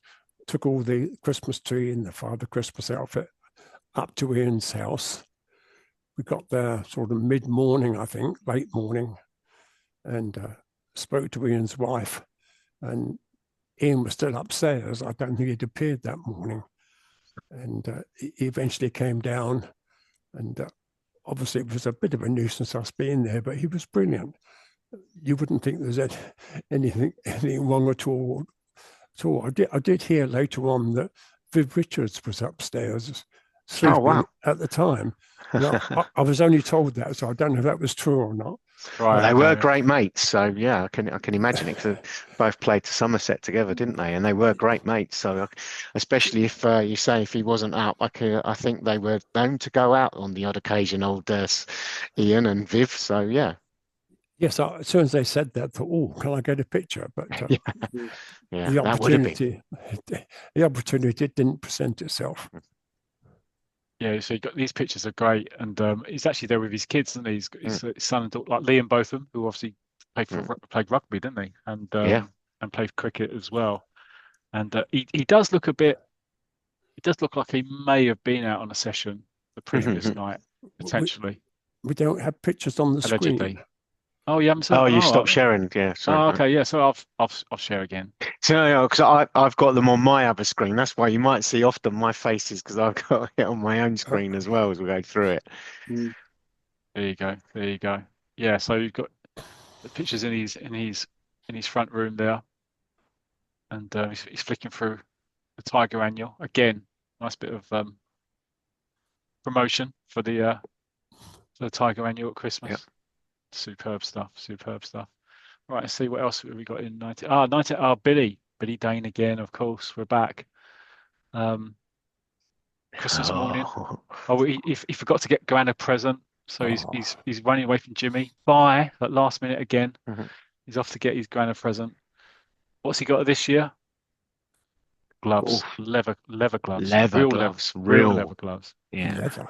Wow. Uh, And do you like them, Gran? Better than the potted plant or a vase. Or the And he, goalkeeping gloves. or the yeah. goalkeeping gloves. And she's got him. What's the one present? What's the worst present you could get Billy Dane? Just think about it. To make his Yeah. Christmas, new footer boots. Yeah. Brilliant. Read the room, Gran. Come on. I saw you trying a pair on in the shop, so I know you want them. And it's given me the chance to throw away those awful old things you've been wearing for so long. I think she, in the kindness spirit, I think she must Yeah. have suffered from a bit of a tinge of dementia because Yeah. she kept forgetting time and time again. I think she was a Oh, bit mischievous. Yeah, yeah. did you think so? Let's face, Ah, like a yeah, lot of yeah, parents, true, if you yeah. think about it, like a lot of parents, there's always those things that we had as kids that our parents or grandparents wanted us to Trying to, grow out of or get rid of, and that's true. and I think that's the dead shot keen boots, because of course his grand just wouldn't have realised the effect that they had on Billy's game. That's the thing. Oh, did she know that he just lacked confidence and Yeah, self-belief? here we go. She's The chatting along Yeah, that. psychologist amongst us. yeah, Yeah. that's it. Yeah, She's yeah.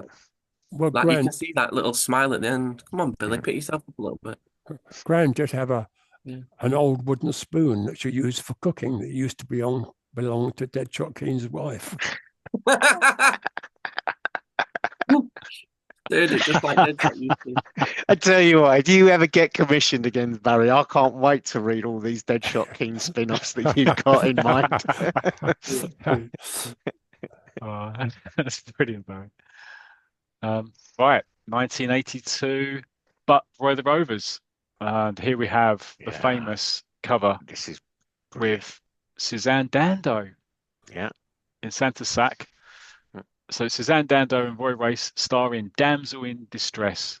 And we've got Roy there Or is it Roy? Or is it Roy in a Santa suit? I don't know. I don't know, It, Mr. Tomlinson. Do you want to tell us a bit more?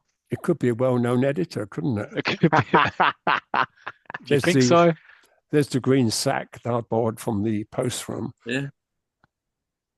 and that's me. And then David Skew ruined it by putting Roy's face on top of mine. Well, you will pay him to do. Brilliant. You will pay him to work, won't you? Yes. I'm just flicking through. There's flicking through for listeners. There's a couple of slides, and there's actually the actual original picture before it was spoiled by David, which has got Brilliant. Barry in the suit there in Brilliant. black and white. That's brilliant. Oh, I love that because I've never seen that before. So that's Haven't you? fantastic to see. Yeah, I've not seen that before. I even That's took, brilliant. I even took my glasses off. Yeah, I just That's great. And then yeah, we've got the Roy story where Penny famously throws the strop because he's got Suzanne Dando on the cover. Yeah, so they have a bit of a row. yeah, I love that. You used to think I was glamorous. Why couldn't you have chosen me to appear on the cover? I love that. Cracks are starting to appear, aren't they, in this relationship? I can feel another holiday to Crete coming on. Nikos and Stratos, get ready. Yeah, exactly. Yeah. So wonder Roy didn't blame me. Yeah. Well, yeah, I know. You do wonder. And then we have the centre spread, and it went over. So it went over for the front page, the centre spread, and then continue on the back page as well. And Barry, this is like the Roy the Rovers Christmas Productions present. So, whose idea was this? Well, it was my idea. What I wanted to do something different, and this certainly was different because to use photo story in the boys' comic was something very new, something we tried in the New Eagle. Yeah. But the first time in Roy the Rovers, and it worked quite well, I think.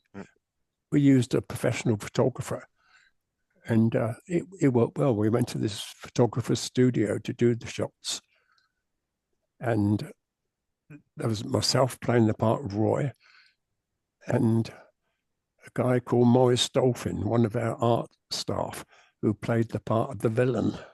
Ah, okay, yeah. And of course, who's the genie? Who played the part of the genie? Well, it had to be Victor. He had to appear in it somewhere. I thought he was well suited to be a genie. Yeah. Yeah, he definitely got the genie look, hasn't he? And rubbing the magic kettle. Oh, yeah. Oh no. Yeah, and then on the back page, finally, he manages to free Suzanne. He takes the tinsel off, and she gives him a little peck on the cheek there as well, Barry. Did you write the script? Did you? Yeah. I wrote the script. I'm no fool.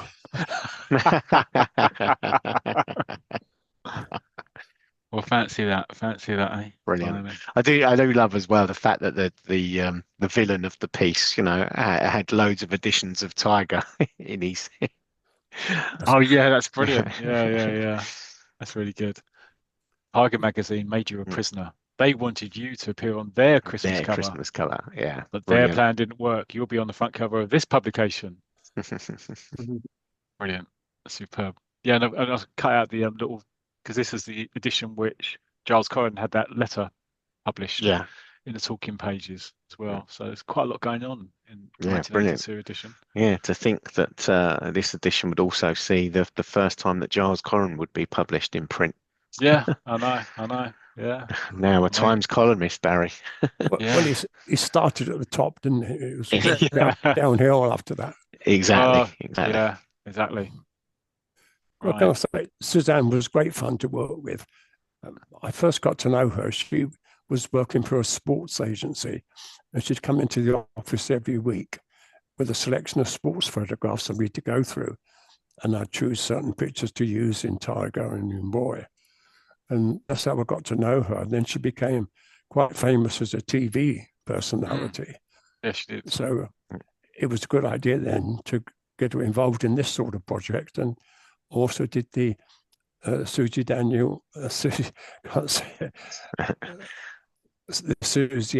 well. Yeah, Yeah, yeah. So you did. that was fun to do. Mm. Yeah, did you do one annual, or did you do two Suzanne Dando annuals? Was it Just one or one. two? Just the That's one, one. yeah. Brilliant. Okay. Yeah, so 1983 now. This is Tiger. We've got So Charlie Nicholas had just signed for Mm. Arsenal, I think, that season. Yeah. And you'd know that, all being an Arsenal fan. Oh, yeah. Well, at the Champagne time, I Charlie. mean, he was my absolute hero. Really? Yeah. Yeah. Oh God, yeah. In those You slip-on couldn't. shoes? Charlie could do no wrong in my eyes. Seriously, he could do no wrong in my eyes.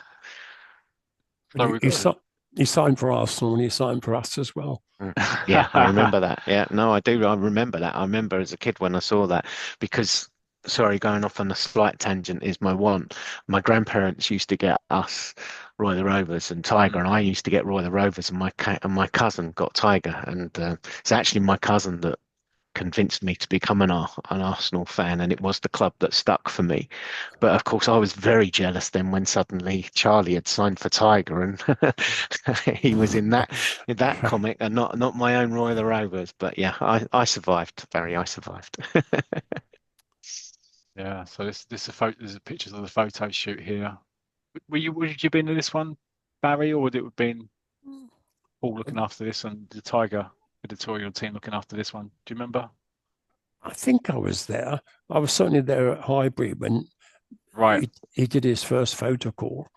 Yeah, I've seen those pictures Mm. elsewhere as well. Yeah. Yeah, great I stuff. think just, for me, sorry, again, just to reminisce, it does just go to show, though, Barry, when you got these stars. I mean, I do really remember when I saw it. For me, it was a real wow moment. And genuinely at that time, it was, yeah, he Major was a big signing. hero of mine. And so Yeah. for me, yeah, it really did have that effect and did want me, to ask for that comic, to see sort of Charlie Nicholas and to see somebody like that involved in the comic and being a fan. It really did mean something to me as a reader. Well, that good. That backs up my judgment. Thank you very much. So Roy the Rovers. So we had Suzanne Dando in 1982. We now have Sharon Davis Mm. on the cover there, in the Santa outfit there. Yeah, we'll cover her photo shoot shortly. We've got the Roy story, um, with Penny and the kids, and he's opening some Christmas cards there, and from the Melchester fans. So yeah, some nice Christmas scenes there. Then I thought I'd have a couple of pictures from Tommy's Troubles. So again, Tommy's Mhm. Troubles, they're having a bit of a Christmas party as well. Putting up some decorations. Tommy's got a set of chest expanders as well Well, I as just Tubby. noticed. That's like, Yeah. yeah, yeah. Were you Well, sponsored by a chest expanded It's the same company? writer. It's Fred Baker script. That's right. Yeah. Oh yeah, of course. Yeah. So you thought about that from the previous. Mm. Yeah. Mm. Well, look, Tiger. oh, he's got the Grand's gloves for Christmas. Yeah. Yes, that's right. Yeah. Dennis Tracy, Okay. was it? Yeah, Dennis Keep Tracy, up. and I Tracy. love those as well. Of its time, it's really those gloves where you had Yeah. almost like the table tennis bat patches on the Yeah, gloves and little on the pimples fingers. stuck on. Yeah, with the Yeah. pimples stuck on them. And I remember them. I mean, those were the gloves that I, first played when I played in goal. Yeah. You can see bottom right on that page. My marks out of 10 for this story. Yeah. We invited the readers to mark the story. Mm.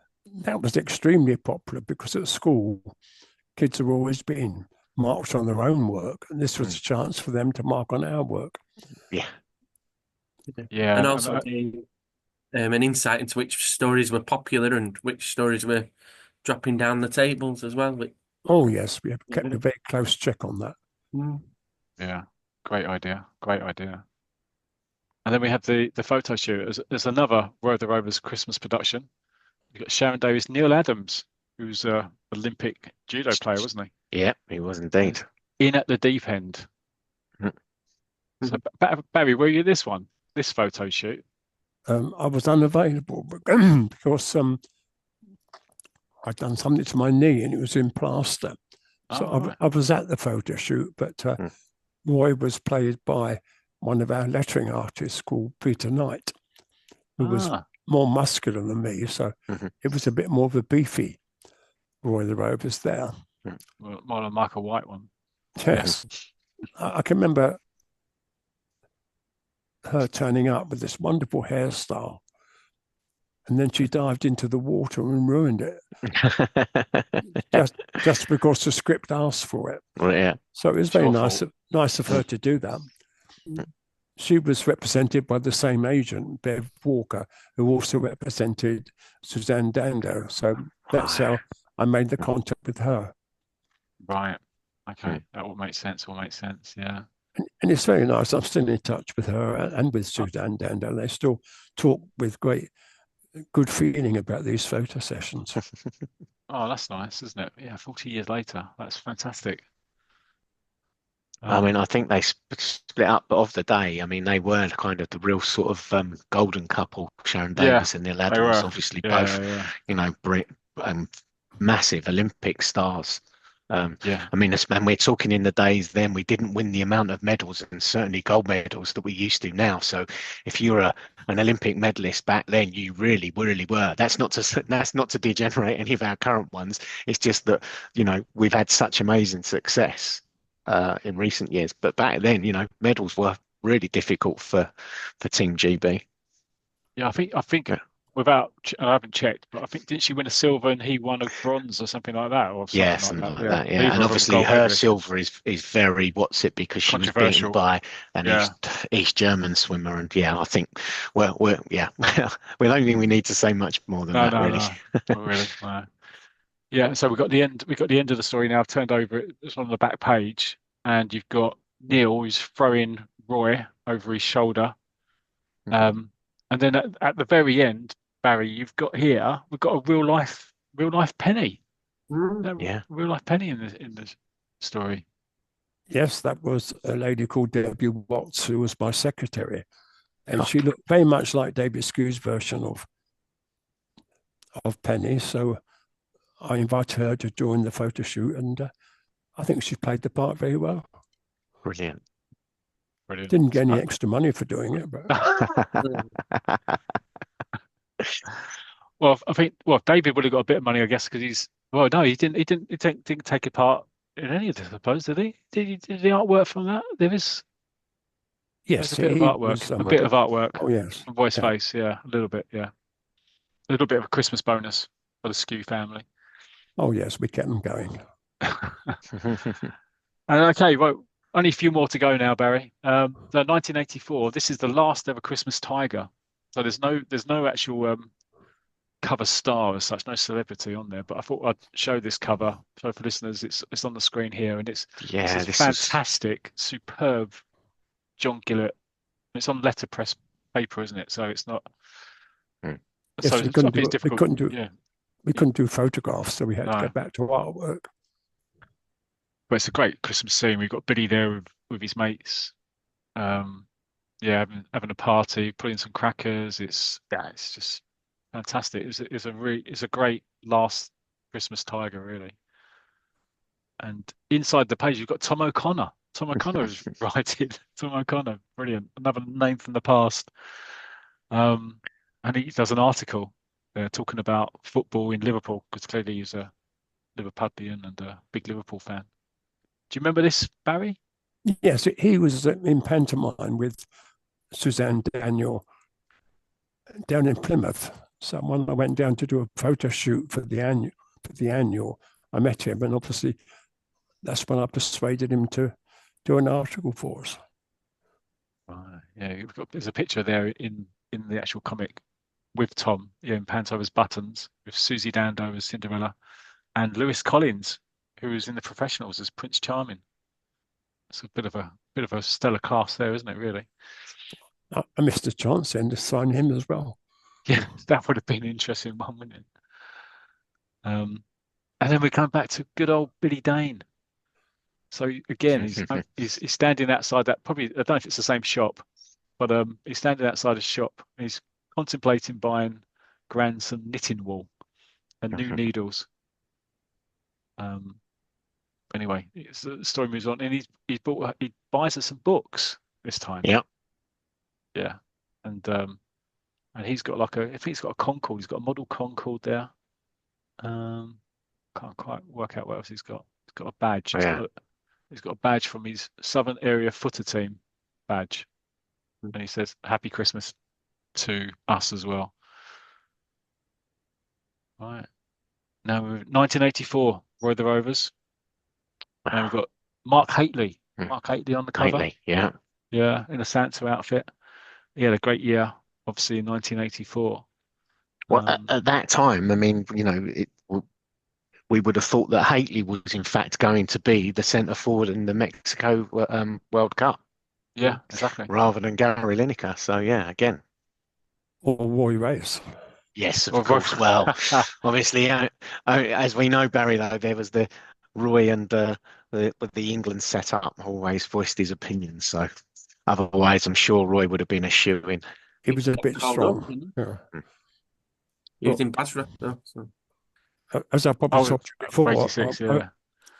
I once asked Alf Ramsey why Roy wasn't in the '66 World Cup squad. And Sir Alf said, well, he wasn't quite ready. You're not going to argue with Sir Alf, are you? No.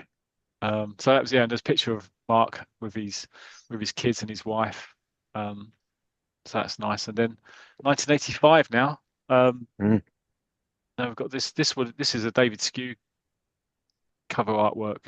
So we've got Roy on there with Steve Norman and Martin Kemp from Spandau years. This is you got Bob Wilson in the crowd watching on, Emlyn Hughes and all the Melchester team and yeah. the Twins. So yeah, so this would have been the last year that David would have done it. Yeah. Yeah. Yeah, he was very good at doing likenesses. Yeah. Yeah. He got the mullets to a T, didn't he? The Spandau Ballet mullets to a T. 1986, we've got Neil Webb. This is Roy the Rovers, but this is obviously when there's the artist change. So you got Mike White on the cover, and you got Neil Webb in a Santa suit. And this is interesting. Neil Webb wrote a poem.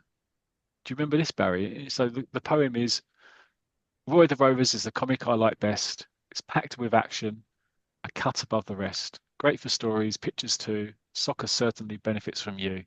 A crazy Roy race fan, these 10 years past. I hope the comic lasts and lasts. Packed with quizzes, features, lots of fun. Roy the Rovers has something special for everyone. Happy Christmas, Neil Webb. Well, I'd forgotten all about that. How nice. It's pretty impressive, isn't it? Really, yeah. Yeah. Good for him. And then Billy's boots, of course. Billy now is in Roy the Rovers. He's moved from Scorcher to Tiger to Roy the Rovers. And slippers. The fireplace is still there.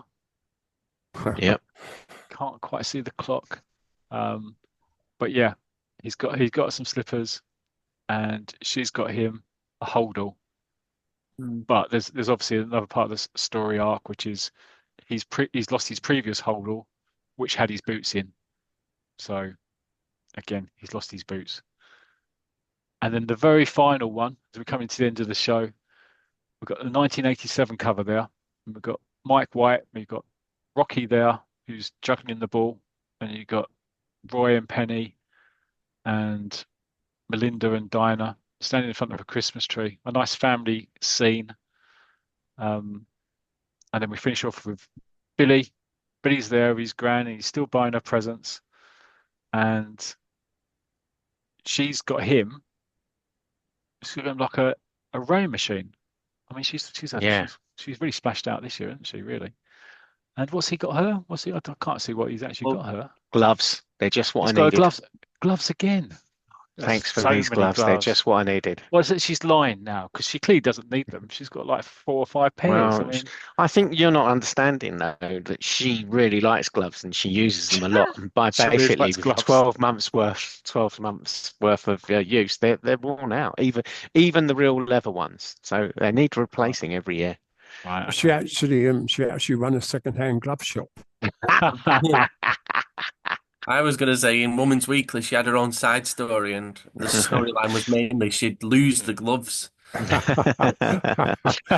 Yeah, very Up good, having very to good. get gloves every year. The fireplace is back. Look. The Yeah, fireplace is back. Yeah, the yeah, old yeah, it's in there. fireplace. Yeah, it lasted well, didn't it? The fireplace, fireplace. Tile. Can Right. I Well, that just go on. Yeah, take go on, us Paul. back just because I think, well, I hope that Neil Adams is a listener of our marvelous pod. But if he is, I just thought because it's he actually is a double silver medalist in 1980 Moscow Games and the 1984 Los Angeles Olympics. Well, I take that So back, Neil. I don't want to argue with yeah, him. and in 1981 he was actually a gold medalist in the Judo World Championships. So just thought it wouldn't be right to have put Mr. Adams down just as a bronze medal winner. No. Of course, obviously Barry would have to be higher than a bronze medalist to appear on the cover of Royal Rovers, right? Or sorry, in A Christmas Story. No, there's a very nice photo in existence of Sharon Davis and himself signing my plaster cast. Oh, Oh wow. fantastic! Oh, that's brilliant. So I, that's I, it. That's the end of our journey through the years. What thoughts do you have? Paul, can I come to you first? What have you got a favourite cover from those or? Yeah, do you know something? It's funny, and I don't know if I should really admit this, but my two favourite covers actually are the one with Sharon Davis and Susan Dando. A little bit as a young lad growing up, I'll have to admit I had crushes on both. So again, Barry there piqued my interest when they suddenly appeared on the cover. It certainly had a young Paul very excited, and I really did actually enjoy the picture stories inside as well. So I think for those reasons, they've always held a fondness for me. So they're the ones I remember. But I must admit, going back, I'd forgotten and that Penny did actually appear there in the picture thing as well. So seeing that Yeah. again has really put a smile on my face. But yeah, I can't pick between the two of them. And I think, sorry, just quickly as well, the other thing that I like about them though was the fact that, well, actually female sports stars, which of the day, I mean, it was prominent, but was a real thing of women's sport wasn't as big as it is now. So that's fantastic. And actually to see sports stars, not non-football related as well. So yeah, and I enjoyed that back then. So that was great. I think we broke some barriers by introducing girls into a boys' comic. Yeah, yeah. Really good And it point. was appreciated by a young Paul, Barry, let me tell you. Calm down. Calm down. Sorry. Neil, what were your favourites? But on the ones that we've featured on today's show, I think they're all lovely, aren't they? Like I say, they're all well drawn and they all catch your eye. So they must have looked great up on the newsagent shelf around Christmas time. And even like the Billy's Boots stories, they just put you in the mood already for Christmas. Looking through these, I do like the 1987 one, the December 1987, where Roy's there with his family and Rocky's kicking, doing keepy ups with a football. I like the snow falling in the background. Mm, So I'm gonna go for that one will be one of my favourites. But it's hard. They're all lovely, aren't they? All the old stars like Mike Yarwood and Eric, Morecambe and Wise and Tommy Docherty on the Yeah. club covers and things like that. It's just we'll never see anything like it again, will we? Where comics capture our imagination, especially at Christmas time. But it makes you feel like I've not been in a Christmas mood up to now this year, but looking through these, I might Yeah. might start digging some out. Um, I know we may be able to do it again, a review of it, but it's the Roy the Rovers, the winter specials that were done, like the summer Yeah. special, winter Mm, one, and they had great covers on them as well. mm, So I yeah. think I might dig them out and have a quick read of them again, get me in the mood for Christmas. yeah. Barry, what about yourself? I mean, it's difficult. It's like trying to choose a favourite child, isn't it? I don't suppose you can. But which ones are your favourites? I suppose. Well, I think the Morecambe and Wise ones, the Sharon Davis one, Susie Dando ones, Mm, they were a bit special. But I think, as you say, it's very difficult to choose between them. Yeah. That's yeah. good, isn't it? That there's no overriding favourite. They're all similar. They're all such high quality, isn't it? And like I say, good fun storylines with some of them as well.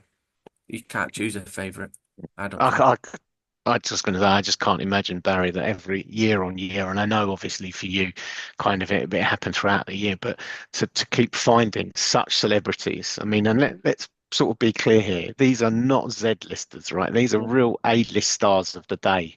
And, to have got them to actually, to find out that they were interested and happy. I mean, it must have just been fantastic at that time to be in your shoes, I reckon. Oh yeah, I had the best job going. The very last photo shoot I did was in Eagle, and it was Michaela Strachan. Oh, wow. Right. Yeah. And we did a studio session with her with lots of Mm. photographs with the Mekong. I remember that one because it was the last one I did. Yeah. But they were all very enjoyable. It was lovely meeting these people and finding out they were nice people. Yeah, yeah, But a lot, yeah. like you said, a lot of planning must go into it. Like you must start planning early in the year, summertime, for them to be, featured at Christmas and that. You must have enjoyed it, but a lot of planning must have gone into it to It did actually, take, yes, it took a lot of organising, yes. yeah. But But to actually worth, let people who'll still be, like in the public eye as well around Christmas time as well. Mm, Yeah. mm. So, well, I think it's time then to draw this Christmas special extravaganza to a close, really. So, um, I'll come back to you guys first to kind of say your final words, and then I'll let Barry come in after, and then I'll finish off. So, Neil, yeah, final thoughts from yourself? No, I just, as I say, it's evoked loads of wonderful memories around Christmas and comics and annuals. I've really enjoyed the show, and again, having another festive chat with Barry, I've really enjoyed it. Merry Christmas, everybody. Thank you. Paul? Oh yeah, lovely. I'll just yeah, Merry Christmas to everybody, and I hope you have those same memories of with your family and children. I can see Billy Dane sat on the floor with his gran and his presents around him, and hopefully you experience the same happiness with your loved ones. And let's hope, unlike a lot of Melchester Rovers games, although you might get a bit of snow on your Boxing Day match, but it's not called off, because I certainly remember one match where the game got abandoned due to snow. But fantastic memories, and always a privilege to share these with Barry. It's great to have you again, Barry. But yeah, loved everyone. Thank you so much, and Merry Christmas, everybody. Barry? well, likewise, Christmas greetings to everybody. It's lovely to sit here and share the memories. You lot as readers, but me as an editor. And it's lovely to look back and see what we achieved at that time. And I'm always impressed. So a Merry Christmas to everybody, and please have me back on again. Well, that'll definitely happen again. So, thank you. I mean, and then just finally from me, and I'll decide. Yeah, thank you to Barry and all your editorial teams. You know, the artists, the authors, and everybody who created these wonderful comics back in the day. You know, it was as you say, it was a vital part of our Christmases, and so thank you. And from me and all the podcast gang, it's a Merry Christmas out there to all our listeners, and we'll be back very soon. Merry Christmas, ho, ho, ho. Brilliant stuff. Merry Brilliant Christmas. stuff.